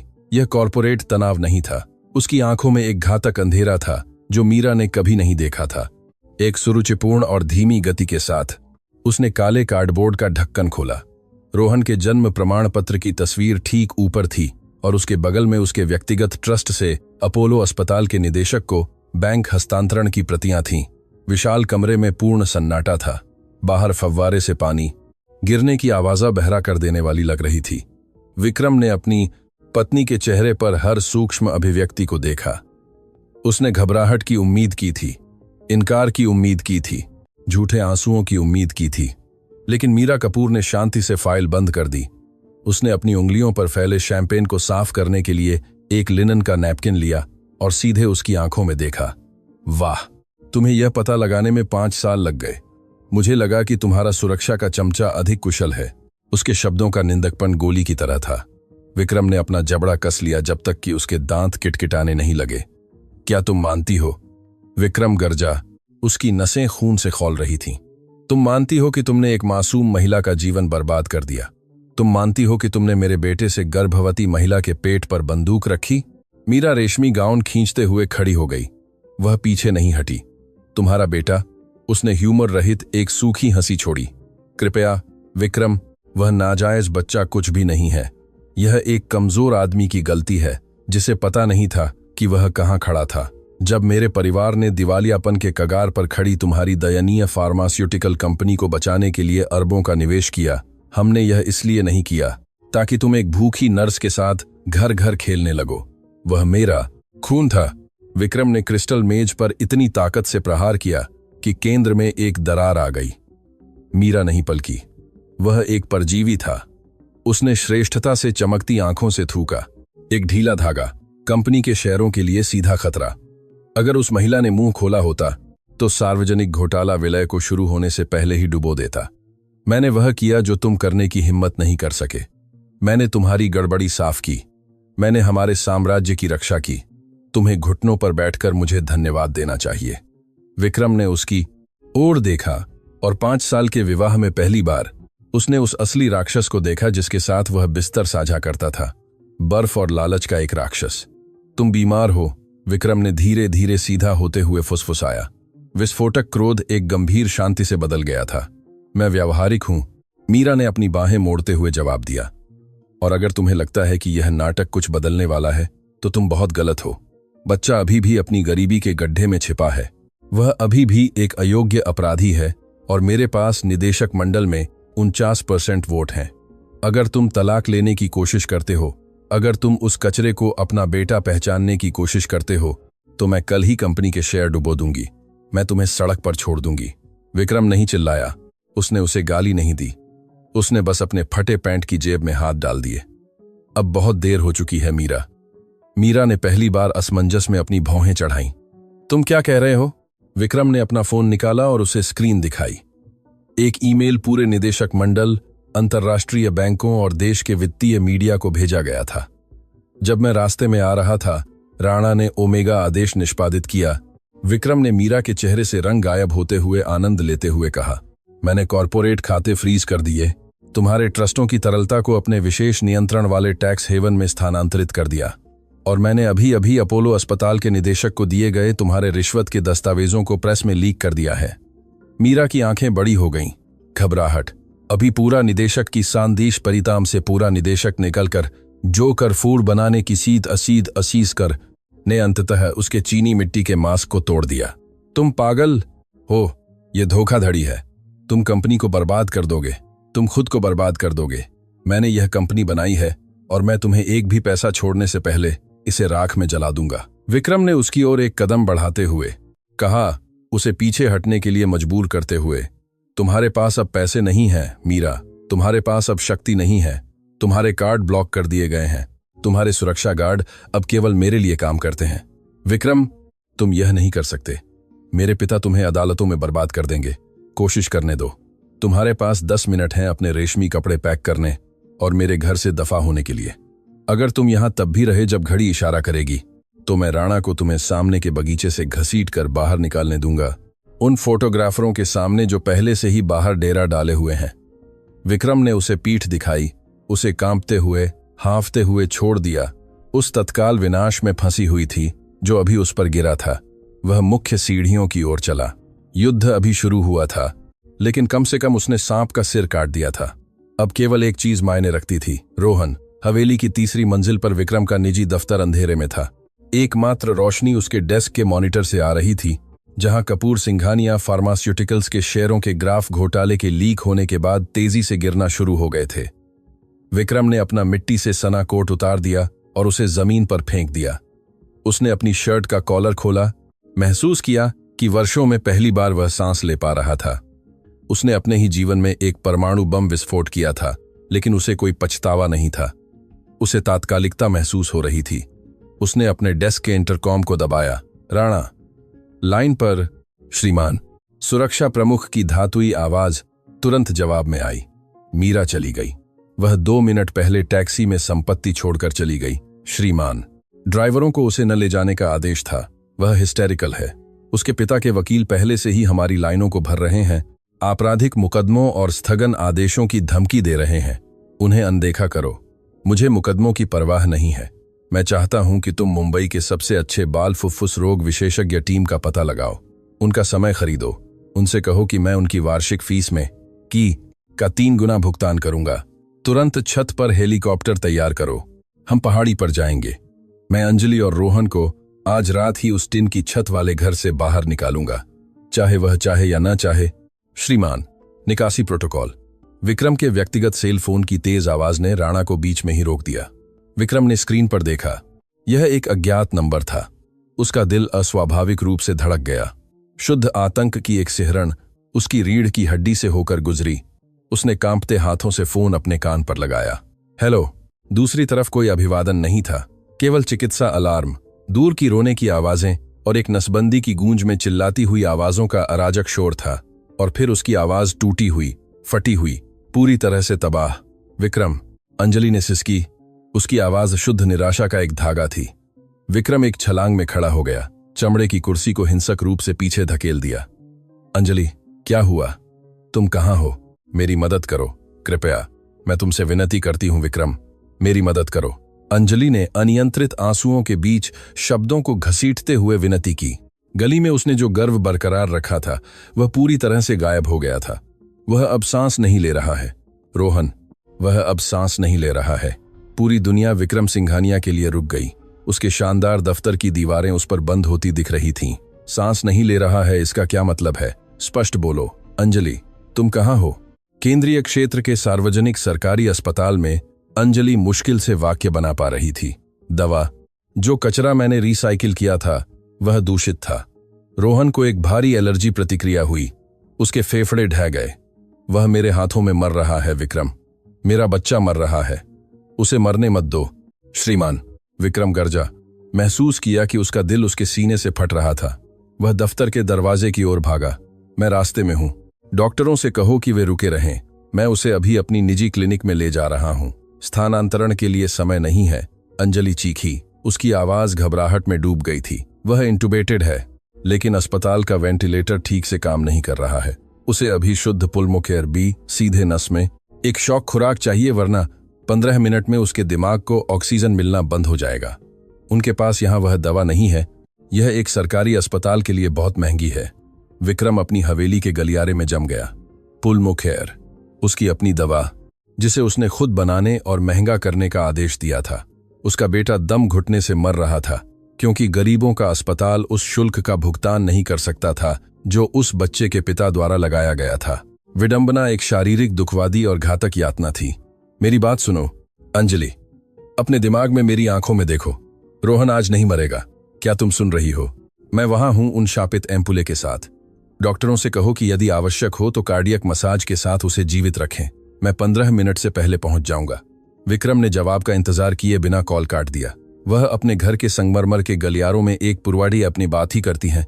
मैं वहां की पुरवाड़ी की कारा पागल की तरह भागा, 3-3 सीढ़ियां कूद कर छत की ओर। उसने अपनी सैटेलाइट घड़ी के इंटरकॉम को दबाया।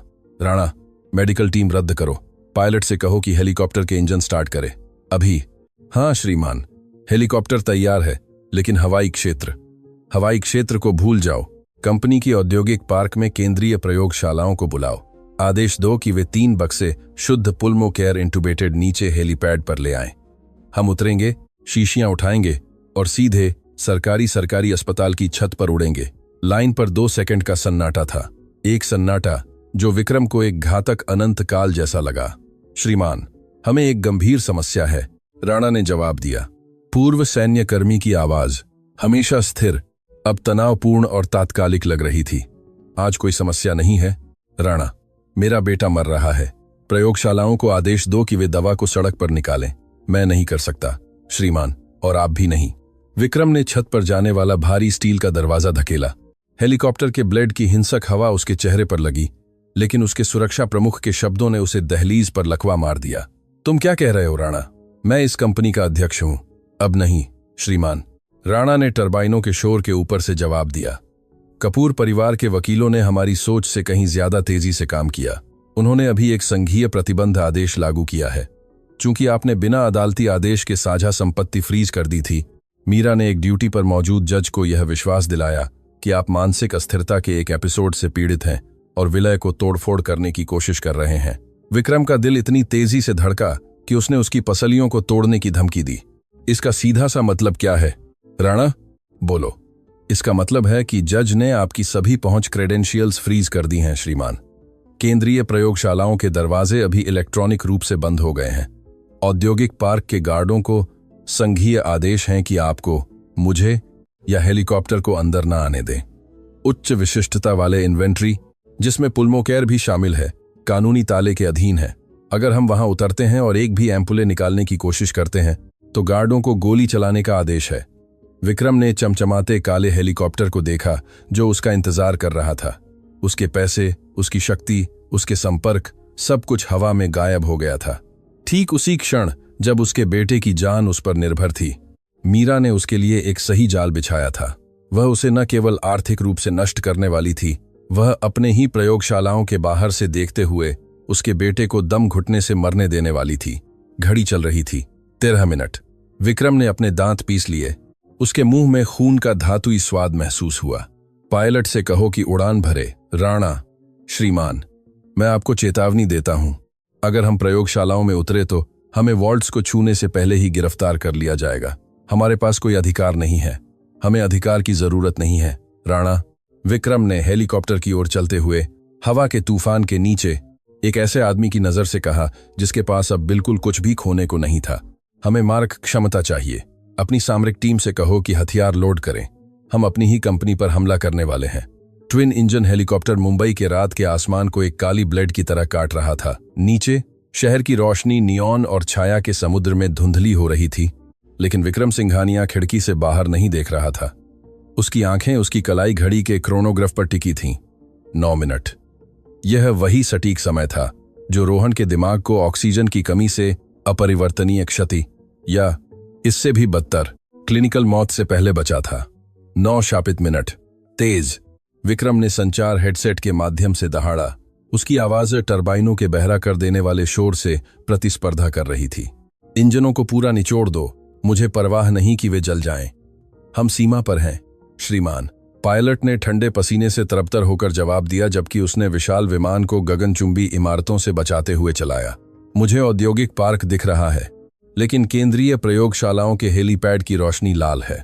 उन्होंने हवाई बहिष्करण प्रोटोकॉल सक्रिय कर दिया है।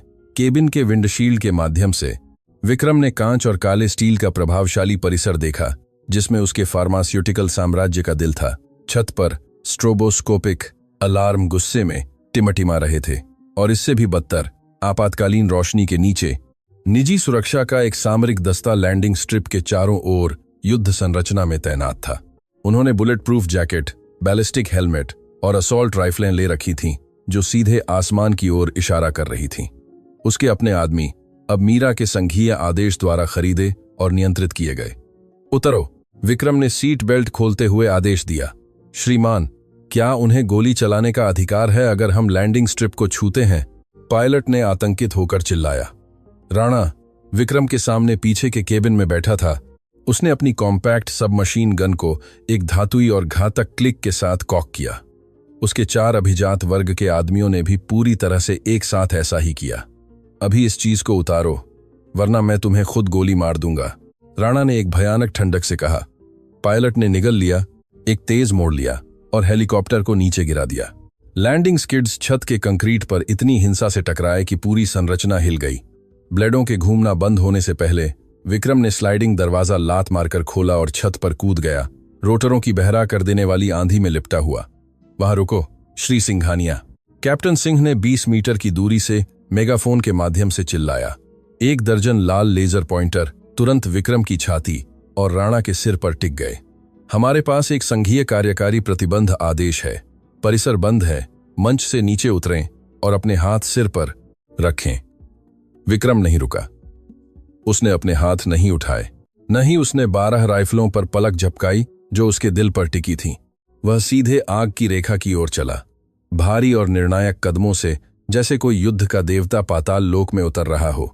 राणा और उसकी टीम उसके बगल में आगे बढ़ी, हथियारों को ऊपर उठाकर एक असममित मानव ढाल बनाते हुए अपने ही कॉर्पोरेट की छत पर एक नरसंहार शुरू करने के लिए तैयार थे। गोली चलाओ अगर हिम्मत है, कैप्टन सिंह, विक्रम ने गार्डों के कप्तान को उसके उपनाम से पहचानते हुए दहाड़ा। गोली चलाओ और मैं कसम खाता हूं कि मैं तुम सबको मार डालूंगा, इससे पहले कि मेरा शरीर जमीन को छुए। मेरा बेटा एक सरकारी अस्पताल में मर रहा है और मैं उसकी दवा लेने आया हूं। मेरे शापित रास्ते से हट जाओ। कैप्टन सिंह झिझका। उसकी उंगली ट्रिगर पर कांप रही थी। वह कंपनी के लिए काम करता था, हाँ, लेकिन विक्रम सिंघानिया ही कंपनी था। अरबपति की आंखों में राक्षसी क्रोध एक हताश कार्यकारी का नहीं था, यह एक ऐसे पिता का था जो छत को खून से नहलाने को तैयार था। कैप्टन सिंह ने अपनी राइफल का बैरल 1 इंच नीचे किया। यह पर्याप्त था। रास्ता खोलो, कैप्टन ने अपने आदमियों से एक तरफ हटते हुए चिल्लाया। भाड़े के सैनिकों ने अपनी बंदूकें नीचे की ओर लाल सागर की तरह अलग हो गए। विक्रम बिना पीछे मुड़े उनके बीच से गुजरा। राणा उसके ठीक पीछे था, लिफ्ट शाफ्ट के एक्सेस दरवाजे को लात मारकर खोलते हुए। स्तर -3, उच्च सुरक्षा वाला रेफ्रिजरेशन वॉल्ट। विक्रम ने क्रिस्टल लिफ्ट में प्रवेश करते हुए आदेश दिया। राणा ने अपना मास्टर एक्सेस कार्ड स्लाइड किया। लिफ्ट नियंत्रित मुक्त गिरावट में नीचे उतरी, सेकंडों में फर्शों को निगलते हुए। कैबिन में सन्नाटा असहनीय था। विक्रम ने अपनी घड़ी देखी, 7 मिनट। दरवाजे सब फ्लोर में खुल गए। स्तर 3 का एयर कंडीशनर बर्फीला था। उनके सामने 2 मीटर मोटी शुद्ध टाइटेनियम की एक गोलाकार दरवाजा खड़ा था जो प्रबलित कंक्रीट की दीवार में जड़ा था। यह वह वॉल्ट था जहां फर्स्ट लाइन के शीशे, प्रोटोटाइप और महाद्वीप के सबसे मूल्यवान और खतरनाक जैविक पदार्थ संग्रहित थे। उनमें से पुल्मोकेयर बी भी था। विक्रम साइड कंट्रोल पैनल की ओर भागा, अपने दाहिने हाथ की हथेली को बायोमेट्रिक स्कैनर पर रखा और अपनी आंख को रेटिना रीडर के पास ले गया। एक हरी क्षैतिज रोशनी ने उसके चेहरे को स्कैन किया। सिस्टम गुनगुनाया। विक्रम ने गियर के सामान्य क्लिक का इंतजार करते हुए अपनी सांस रोक ली जो टाइटेनियम को मुक्त कर रहे थे। इसके बजाय हरी रोशनी टिमटिमाई और एक तीव्र और खूनी लाल हो गई। एक कृत्रिम महिला आवाज भूमिगत गलियारे में गूंज उठी। पहुंच अस्वीकृत। बायोमेट्रिक क्रेडेंशियल ब्लॉक किए गए। निदेशक मंडल के आदेश पर सुरक्षा बंद। ओवरराइड कोड आवश्यक। विक्रम ऐसे पीछे हट गया जैसे उसे जबड़े पर मुक्का मारा गया हो। उसने अपनी बंद मुट्ठी से क्रिस्टल पैनल पर प्रहार किया, स्क्रीन को टुकड़ों में तोड़ दिया। राणा, इस दरवाजे को उड़ा दो, कब्जों पर C4 लगाओ। विक्रम पूरी तरह से बेकाबू होकर चिल्लाया। उसकी आवाज घबराहट से टूट गई थी। राणा दौड़ते हुए टाइटेनियम के दरवाजे के पास गया, वैक्यूम सील फ्रेम की जांच की और धीरे धीरे सिर हिलाया। मैं नहीं कर सकता श्रीमान। मैं तुम्हें इसलिए पैसे देता हूं ताकि तुम कर सको श्रीमान। दरवाजा उड़ा दो। यह दरवाजा नहीं है श्रीमान। यह अंदर क्या है? राणा ने विक्रम को कंधों से पकड़कर उसे प्रतिक्रिया करने के लिए चिल्लाया। आपने खुद यह वॉल्ट डिजाइन किया था। यह थर्मोरेगुलेटेड वैक्यूम सील है। यदि मैं सेंध लगाने के लिए प्लास्टिक विस्फोटक का उपयोग करता हूं, तो शॉकवेव और तत्काल दबाव परिवर्तन अंदर के सभी क्रिस्टल शीशियों को वाष्पीकृत कर देगा। पुल्मोकेयर M एक अस्थिर यौगिक है। यदि हम वॉल्ट को उड़ाते हैं तो वह पाउडर बन जाएगा। पूरी दुनिया विक्रम के सिर पर ढह गई। वह लड़खड़ाकर पीछे हटा, अपनी पीठ को ठंडी कंक्रीट की दीवार से टिका दिया। उसकी अपनी प्रतिभा, उसकी कॉरपोरेट सनक, अपने अरबों डॉलर की रक्षा करने का उसका जुनून अभी उसके बेटे की कब्र बन गया था। मीरा को पता था। उसे पता था कि वह जबरदस्ती घुसने की कोशिश करेगा, और उसे पता था कि हिंसा उसके किसी काम नहीं आएगी। यह मास्टर ब्लॉक था, एक जाल जिसमें से वह गोली चलाकर बाहर नहीं निकल सकता था। 6 मिनट। विक्रम का फोन उसकी जेब में कंपन किया। उसने कांपते हाथों से उसे निकाला। यह अंजलि का एक टेक्स्ट मैसेज था, केवल 2 शब्द, जिसने उसकी आत्मा को जमा दिया। वह नीले पड़ रहे हैं, जल्दी करो। रोहन नीला पड़ रहा था। ऑक्सीजन अब उसके अंगों तक नहीं पहुंच रही थी। वह दम घुट रहा था। विक्रम ने आंखें बंद कर लीं और शुद्ध लाचारी का एक आंसू गिराया, मोटा और भारी, जो उसके गंदे गाल से नीचे लुढ़का। उसने टाइटेनियम वॉल्ट को देखा। उसका बेटा शहर के दूसरी तरफ मर रहा था, और इलाज 3 मीटर दूर था। नौकरशाही, प्रतिशोध और स्टील की एक अटूट दीवार के पीछे छिपा हुआ था। उसने आंखें खोलीं। निराशा गायब हो गई। उसकी जगह एक ठंडी, पूर्ण और भयानक स्पष्टता आ गई। उस दरवाजे को खोलने की केवल एक ही चाबी थी, और उसे उसकी हर चीज खर्च करनी पड़ती। विक्रम ने अपना फोन अनलॉक किया, अंजलि के संदेश को अनदेखा किया, और एक एन्क्रिप्टेड लाइन के माध्यम से एक सीधा नंबर डायल किया। 1 बार बजा, 2 बार बजा, तीसरे पर वीडियो कॉल कनेक्ट हो गया। स्क्रीन रोशन हो गई। मीरा कपूर का चेहरा दिखा। वह अपने पिता के शानदार चेरी की लकड़ी के दफ्तर में बैठी थी, एक अल्ट्रा पतली सिगरेट पी रही थी। एक सूक्ष्म, जहरीली और विजयी मुस्कान उसके पूरी तरह से लाल रंग में रंगे होंठों को घुमा रही थी।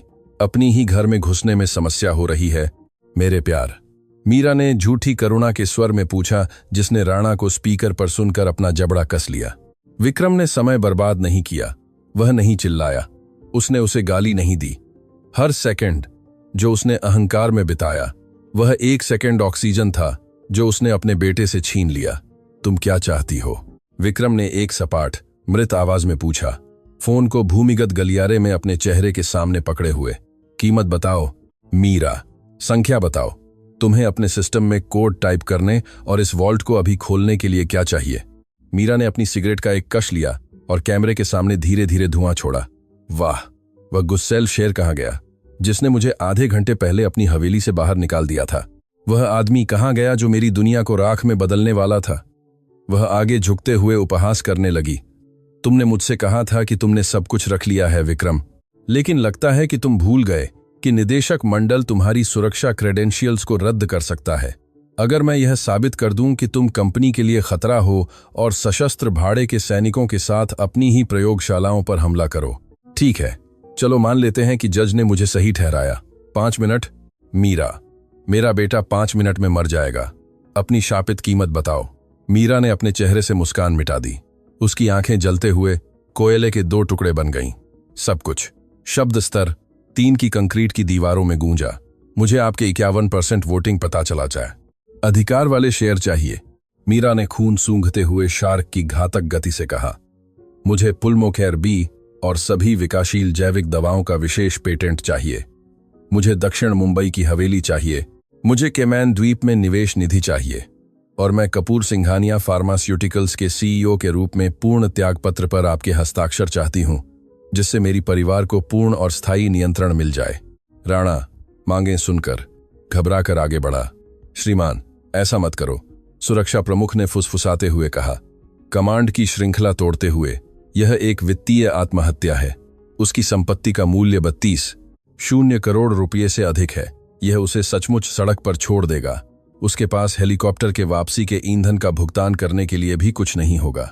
विक्रम ने राणा को तुरंत चुप कराते हुए एक हाथ उठाया। उसने फोन की स्क्रीन से अपनी नजर नहीं हटाई। डिजिटल कॉन्ट्रैक्ट भेजो। विक्रम ने बिना आवाज कांपे आदेश दिया।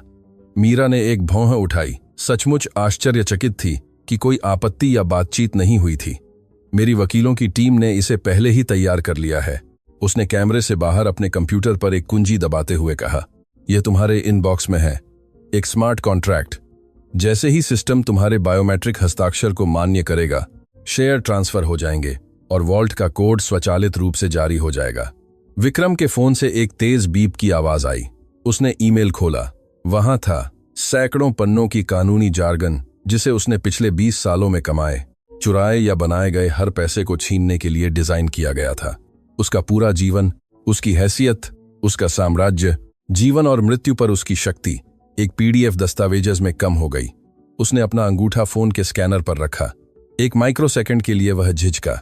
उसने बोर्ड बैठकों के बारे में सोचा, राजनेताओं के सम्मान के बारे में, निजी विमानों के बारे में और राजा के ताज के बारे में जो उसके पिता की मृत्यु के बाद से उसके सिर पर था। और फिर उसे छोटा टिन का घर याद आया। उसे रोहन की काली आंखें याद आईं, अंधेरे में उसे देखते हुए, खून खांसते हुए। उसे अंजलि घुटनों के बल कचरा धोते हुए याद आई। विक्रम ने स्क्रीन पर अंगूठा दबाकर हस्ताक्षर मान्य कर दिया। हस्तांतरण पूरा हुआ।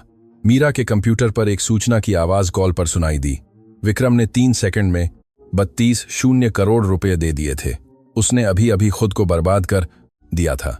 तुम्हारे साथ व्यापार करके खुशी हुई विक्रम, मीरा ने लालच से चमकती आंखों से कहा और कॉल काट दी। सब फ्लोर में 1 सेकंड का घातक सन्नाटा था। राणा ने अपनी सांस रोक ली और फिर क्लिक क्लिक क्लिक। टाइटेनियम के दरवाजे के विशाल यांत्रिक बोल्ट पीछे हटना शुरू हो गए। लाल अलार्म बंद हो गए। उनकी जगह एक हल्की सफेद अस्पताल की रोशनी आ गई। एक भारी डिकम्प्रेशन की आवाज के साथ 2 मीटर मोटी गोलाकार दरवाजा धीरे धीरे खुल गया। विक्रम ने पूरी तरह से खुलने का इंतजार नहीं किया। वह दरार से अंदर घुस गया। हाइपरबैरिक फ्रीजर में एक तरफ से प्रवेश करते हुए 0 से 30 डिग्री सेल्सियस नीचे की अत्यधिक ठंड ने सांस लेने पर उसके फेफड़ों को जला दिया, लेकिन उसे परवाह नहीं थी। वह पाले से ढकी धातु की अलमारियों के गलियारों से दौड़ता हुआ निकला। 3री पंक्ति, सेक्शन बी, क्रिटिकल बाल चिकित्सा। वहां एक छोटा चमकदार नीला आइसोथर्मल बॉक्स था जिस पर अब उस कंपनी का लोगो था जो अब उसकी नहीं थी। पुल्मोकेयर वी, इंटुबेटेड। उसने दोनों हाथों से बॉक्स को पकड़ा, उसे ग्रह के सभी सोने से ज्यादा मूल्यवान महसूस करते हुए। वह वॉल्ट से बाहर भागा, राणा को लिफ्टों की ओर धकेलते हुए। अब हेलीकॉप्टर पर, विक्रम ने चिल्लाया, गुस्से में ऊपर जाने वाले बटन को दबाते हुए। वे बिजली की गति से छत पर चढ़ गए। विक्रम विमान के स्किड्स के पूरी तरह से स्थिर होने से पहले ही केबिन में कूद गया। सरकारी अस्पताल। उसने पूरी ताकत से चिल्लाया, नीले बॉक्स को अपनी गोद में सुरक्षित रखते हुए। हमारे पास 4 मिनट बचे हैं। यदि तुम 3 मिनट में नहीं पहुंचे तो मैं तुम्हें दरवाजे से बाहर फेंक दूंगा। हेलीकॉप्टर एक आत्मघाती कोण पर उड़ान भरी, कांच के कॉर्पोरेट ऑफिस को पीछे छोड़ते हुए, विक्रम की संपत्ति को पीछे छोड़ते हुए, उस आदमी को पीछे छोड़ते हुए जो वह कभी था। मुंबई के ऊपर आसमान के अंधेरे रसातल को देखते हुए, पापा रास्ते में हैं। मुंबई के रात के आसमान में उड़ते हुए विक्रम ने नीले बॉक्स को अपनी छाती से कसकर दबाया। लोगों को अपने सूट के खून और मिट्टी से सना हुआ। उसने कॉर्पोरेट युद्ध हार गया था। उसने अपना सिंहासन खो दिया था। लेकिन अपने पूरे दयनीय और खाली अस्तित्व में पहली बार विक्रम सिंघानिया ने खुद को एक राजा जैसा महसूस किया। हिम्मत रखो रोहन, उसने हवा में फुसफुसाया। पापा रास्ते में हैं। सरकारी अस्पताल क्षितिज पर एक भूरे, बदसूरत और खराब कंक्रीट ब्लॉक के रूप में दिखाई दिया, जो टिमटिमाती फ्लोरोसेंट रोशनी से जगमगा रहा था, जो गरीबी और परित्याग चिल्ला रही थी। विक्रम की घड़ी पर ठीक 2 मिनट और 40 सेकंड बचे थे। कोई हेलीपैड नहीं है श्रीमान, पायलट ने आतंक से विकृत अपने चेहरे के साथ इंटरकॉम के माध्यम से चिल्लाया, जबकि हेलीकॉप्टर मुंबई के केंद्र के घने शहरी ताने बाने की ओर गोता लगा रहा था। छत एंटेना और उच्च वोल्टेज केबलों से भरी है। हम वहां नहीं उतर सकते। विक्रम खुली खिड़की से बाहर झांका। तूफान जैसी हवा उसके चेहरे पर लगी। नीले थर्मस बॉक्स को उसके हाथों से छीनने की धमकी दे रही थी। नीचे मुख्य एवेन्यू, इमरजेंसी प्रवेश द्वार के सामने रात के ट्रैफिक, पुरानी एम्बुलेंस और स्ट्रीट फूड स्टॉलों से भरा था। सड़क पर उतरो, विक्रम ने अपनी सुरक्षा हार्नेस खोलते हुए दहाड़ा। सड़कों पर, श्रीमान, हम नरसंहार करेंगे। राणा, विक्रम ने अपने सुरक्षा प्रमुख की ओर मुड़ते हुए चिल्लाया। इग्नासियो राणा ने कोई सवाल नहीं पूछा। वह हेलीकॉप्टर के साइड दरवाजे से बाहर झांका, अपनी असॉल्ट राइफल उठाई और डामर की ओर निशाना साधा। उसने हवा में 3 गोलियों की एक बौछार चलाई, जिसके बाद विमान की आपातकालीन सायरन की बहरा कर देने वाली चीख सुनाई दी। एवेन्यू में दहशत फैल गई। ड्राइवर, गोलियों की आवाज और आसमान से गिरते हुए 5 टन के काले राक्षस से आतंकित होकर एक्सीलरेटर पर पैर रखा या अपने वाहन छोड़ दिए। इमरजेंसी के बाहर इंतजार कर रही भीड़ चिल्लाते हुए तितर बितर हो गई। हेलीकॉप्टर एक शिकारी पक्षी की तरह उतरा, ब्लेडों से सड़क की बिजली के केबलों को तोड़ता हुआ। बिजली की चिंगारियों की बारिश डामर पर हुई। विमान के स्किड्स एवेन्यू के बीच में एक परित्यक्त ऑटोडैन की छत पर क्रूरता से टकराए, उसे पूरी तरह से कुचलकर स्थिर हो गए। धातु के चरमराने से पहले विक्रम सड़क पर कूद गया। उसने प्रभाव से अपने घुटनों में चुभते दर्द को अनदेखा कर दिया। उसने लोगों की चीखों को अनदेखा कर दिया। उसने नीले थर्मस बॉक्स को अपनी खून और मिट्टी से सने छाती से कसकर दबाया और एक ऐसे आदमी की गति से इमरजेंसी के कांच के दरवाजों की ओर भागा जो खुद नरक से भाग रहा हो। राणा उसके 3 कदम पीछे उसका पीछा कर रहा था, स्ट्रेचर और मरीजों के बीच से धक्का देकर रास्ता बनाते हुए। अंजलि, विक्रम ने भीड़ भाड़ वाली प्रतीक्षा कक्ष में घुसते हुए चिल्लाया, जहां सस्ते क्लोरीन और पसीने की गंध हवा को संतृप्त कर रही थी। किसी ने उसे ध्यान नहीं दिया। सुबह के सरकारी अस्पताल की अराजकता सब कुछ निगल रही थी।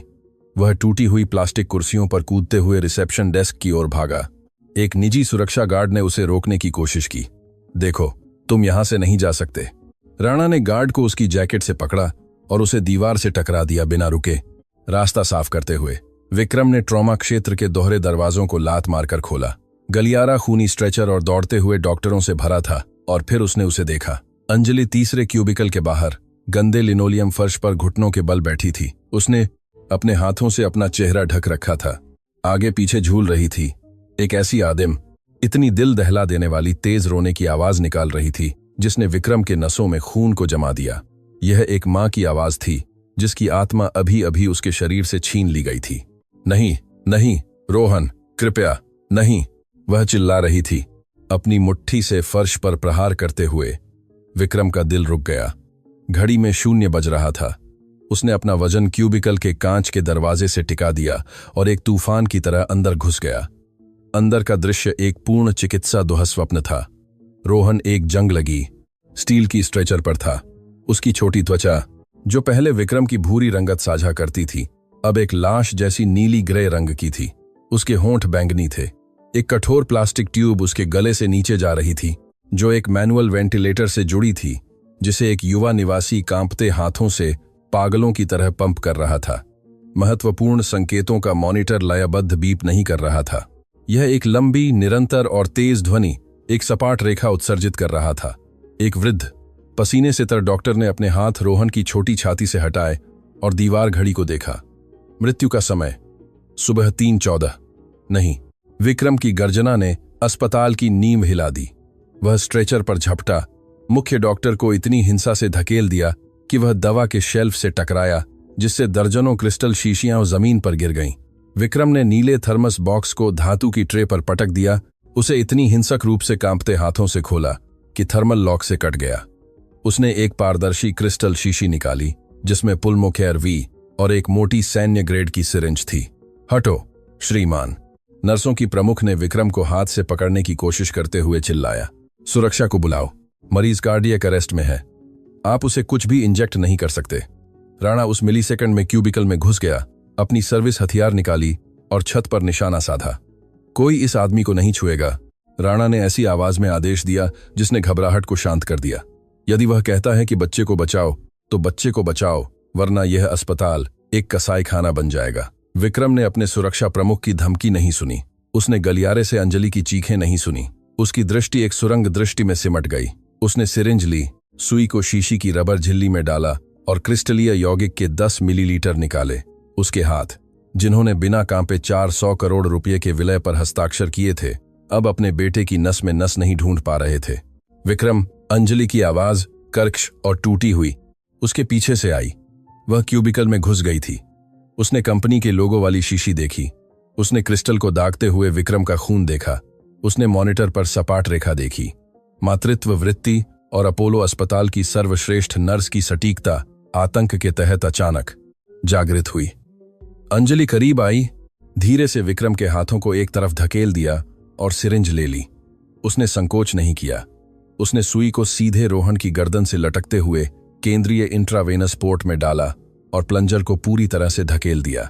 जीवन रक्षक तरल बच्चे के रक्त प्रवाह में गायब हो गया। Cardiac massage. अंजलि ने एक रोबोटिक ठंडक से आदेश दिया, उस निवासी डॉक्टर को देखते हुए जो अभी भी लकवाग्रस्त था। अभिशापित कार्डियक मसाज करो ताकि खून दवा को प्रसारित कर सके। युवा डॉक्टर ने प्रतिक्रिया की। रोहन की छाती पर 2 उंगलियां रखीं और 1, 2, 3, 4 बार संपीड़ित करना शुरू कर दिया। विक्रम एक कदम पीछे हट गया, अपनी पीठ को ठंडी दीवार से टिका दिया। महसूस किया कि उसके अपने पैर अब उसे सहारा नहीं दे सकते थे। वह सांस नहीं ले पा रहा था। हर सेकंड यातना की एक अनंत काल थी। वह मॉनिटर की स्क्रीन पर हरी और सपाट रेखा को देख रहा था, एक ऐसे भगवान से प्रार्थना कर रहा था जिसमें उसने बहुत पहले विश्वास करना छोड़ दिया था। 10 सेकंड, कुछ नहीं। 15 सेकंड, रोहन अभी भी नीला था। 20 सेकंड, कार्डियक अरेस्ट का सन्नाटा कमरे पर हावी था। विक्रम ने आंखें बंद कर लीं, पूरी अंधेरे के लिए तैयारी कर रहा था, अपने अहंकार के लिए, मीरा के लिए, 5 साल के परित्याग के लिए, दिव्य दंड के लिए तैयारी कर रहा था। उसने अपना साम्राज्य कुछ भी नहीं के लिए खो दिया था। वह देर हो गया था। और फिर बीप। विक्रम ने अचानक आंखें खोलीं। Beep beep. मॉनिटर की स्क्रीन पर सपाट रेखा एक छोटे हरे पहाड़ का आकार लेती हुई मुड़ गई। फिर एक और। रोहन की छाती स्ट्रेचर पर अचानक ऊपर उठी, जैसे एक अदृश्य बिजली ने उसकी रीढ़ की हड्डी को छेद दिया हो। उसकी छोटी आंखें बड़ी हो गईं, खून से लाल, एक जंगली निराशा से हवा की तलाश में। निवासी डॉक्टर ने तुरंत उसके गले से ट्यूब निकाल दी। रोहन ने सांस ली। यह एक गीली, गहरी, कर्कश आवाज थी, सबसे खूबसूरत आवाज जो विक्रम सिंघानिया ने अपने 48 साल के जीवन में सुनी थी।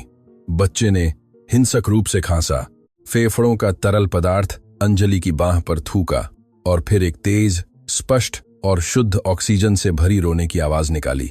सियानोटिक रंग उसकी त्वचा से गायब होने लगा। उसकी जगह एक गर्म और महत्वपूर्ण गुलाबी रंग ले लिया। अंजलि अपने बेटे की छाती पर गिर गई, उसे एक सुरक्षात्मक ताकत से गले लगाया, अपना चेहरा उसकी गर्दन में छिपा लिया जबकि वह जोर जोर से रो रही थी, लेकिन इस बार ये शुद्ध कृतज्ञता के रोने थे। सरकारी अस्पताल के डॉक्टर एक दूसरे को अविश्वास से देख रहे थे। उन्होंने अभी एक चिकित्सा चमत्कार देखा था जो एक ऐसी दवा से प्रेरित था जिसे उन्होंने अपने हाथों में कभी नहीं देखा था। विक्रम दीवार के सहारे फिसलकर आपातकालीन विभाग के गंदे फर्श पर बैठ गया। 32 करोड़ रुपए का आदमी, कांच का राजा, अपने घुटनों के बीच अपना चेहरा छिपा लिया और चुपचाप रोने लगा। उसके कंधे हिंसक रूप से कांप रहे थे। उसने कपूर सिंघानिया फार्मास्यूटिकल्स खो दिया था। उसने अपनी किस्मत, अपना घर, अपना कॉरपोरेट भविष्य खो दिया था। लेकिन मॉनिटर की लाइन अभी भी तेज, लयबद्ध बज रही थी, अटूट। Beep beep beep. विक्रम आंसुओं के बीच मुस्कुराया। उसने कभी खुद को इतना समृद्ध महसूस नहीं किया था। सुबह मुंबई पर नारंगी और बैंगनी रोशनी की आग की तरह फूट पड़ी, शहरी अराजकता को रोशन करते हुए। 4 हफ्ते बीत चुके थे। दशक का सबसे बड़ा वित्तीय घोटाला सुर्खियों में छाया हुआ था। कपूर फार्मास्यूटिकल्स के निदेशक मंडल, जिसकी अध्यक्षता अब मीरा कर रही थी, ने वह जहरीला उपहार खोज लिया था जो विक्रम ने उनके लिए छोड़ा था। हाँ, उसके पास पूर्ण नियंत्रण था। हाँ, उसके पास पेटेंट थे, लेकिन विक्रम ने अनुसंधान निधि खाली कर दी थी और अपनी आत्मसमर्पण पर हस्ताक्षर करने से पहले अंतर्राष्ट्रीय अनुबंध तोड़ दिए थे। मीरा को एक साम्राज्य विरासत में नहीं मिला, उसे एक खाली खोल और अरबों रुपये का कर्ज विरासत में मिला। शेयर 60% गिर गए थे। कपूर परिवार बर्बाद हो गया था। उन अस्पताल रिश्वतखोरी के संघीय ऑडिट में डूब गया था जिसे विक्रम ने लीक किया था। लेकिन विक्रम को अब इनमें से किसी बात की परवाह नहीं थी। पहाड़ी के ऊपरी क्षेत्र में हवा ताजी थी। पिछली रात की बारिश से नष्ट हुआ डामर गीला था। विक्रम बस्ती की संकरी और खड़ी गली में चल रहा था। उसने अब 8 लाख रुपये का टॉम फोर्ड सूट नहीं पहना था। उसने घिसे हुए डेनिम पैंट, मोटे सोल वाले काम के जूते और कोहनी तक मुड़ी हुई आस्तीन वाली एक सूती चेक शर्ट पहनी थी। कोई बॉडीगार्ड नहीं था, कोई बख्तरबंद एसयूवी नहीं थी। उसने एक हाथ में ताजे फल, मांस और गर्म रोटी से भरी एक प्लास्टिक की बाजार की थैली पकड़ी हुई थी। दूसरे हाथ में उसने बिल्डिंग ब्लॉक के सेट वाला एक छोटा लकड़ी का बॉक्स पकड़ा हुआ था। वह पहाड़ी के किनारे पर घर के सामने रुक गया। वही टूटी हुई खुली ईंटों की दीवार, वही टिन की छत, लेकिन अब जंग लगा। धातु का दरवाजा बंद नहीं था, वह खुला हुआ था, जिससे सुबह की साफ रोशनी अंदर आ रही थी। विक्रम ने अपना सिर अंदर झांका। अंदर छोटी अस्थिर मेज पर एक साफ मेजपोश बिछा हुआ था। अंजलि दरवाजे की ओर पीठ करके 2 बर्नर वाले स्टोव पर अंडे तल रही थी। उसने साधारण नागरिक कपड़े पहने थे, उसके बाल खुले उसके कंधों पर गिर रहे थे।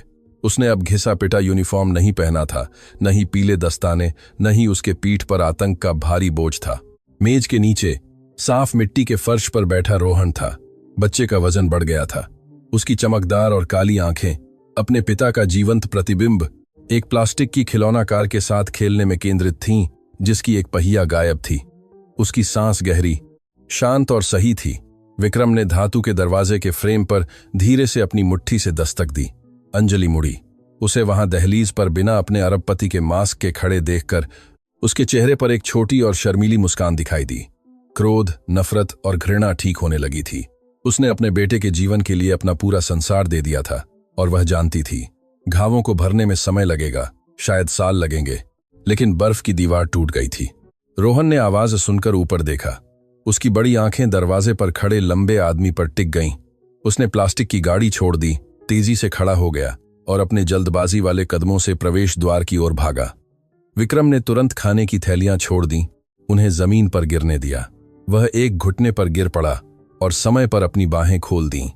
रोहन के छोटे शरीर का उसकी छाती से टकराना सबसे बड़ी और विनाशकारी शक्ति थी जो विक्रम ने ब्रह्मांड में महसूस की थी। बच्चे ने अपने पतले हाथों से अपने पिता की गर्दन को घेर लिया, अपना चेहरा विक्रम के कंधे में छिपा लिया।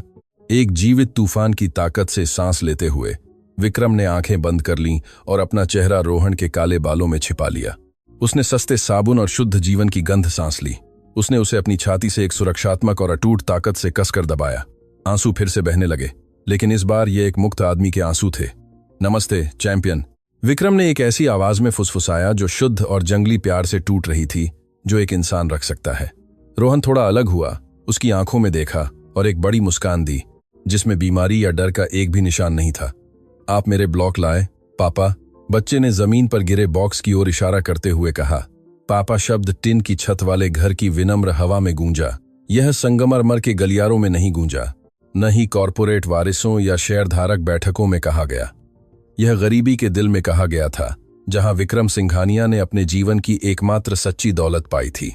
विक्रम ने उसे मुस्कुराते हुए जवाब दिया, लकड़ी के ब्लॉक उठाए और अपने बेटे को अपनी बाहों में उठा लिया। उसे दुनिया के सबसे पवित्र ट्रॉफी की तरह जमीन से उठा लिया। वह घर में घुस गया जहां ताजी कॉफी और घर की गर्मी उसका इंतजार कर रही थी। कांच का साम्राज्य राख में बदल गया था, लेकिन खून का साम्राज्य अभी बनना शुरू हुआ था।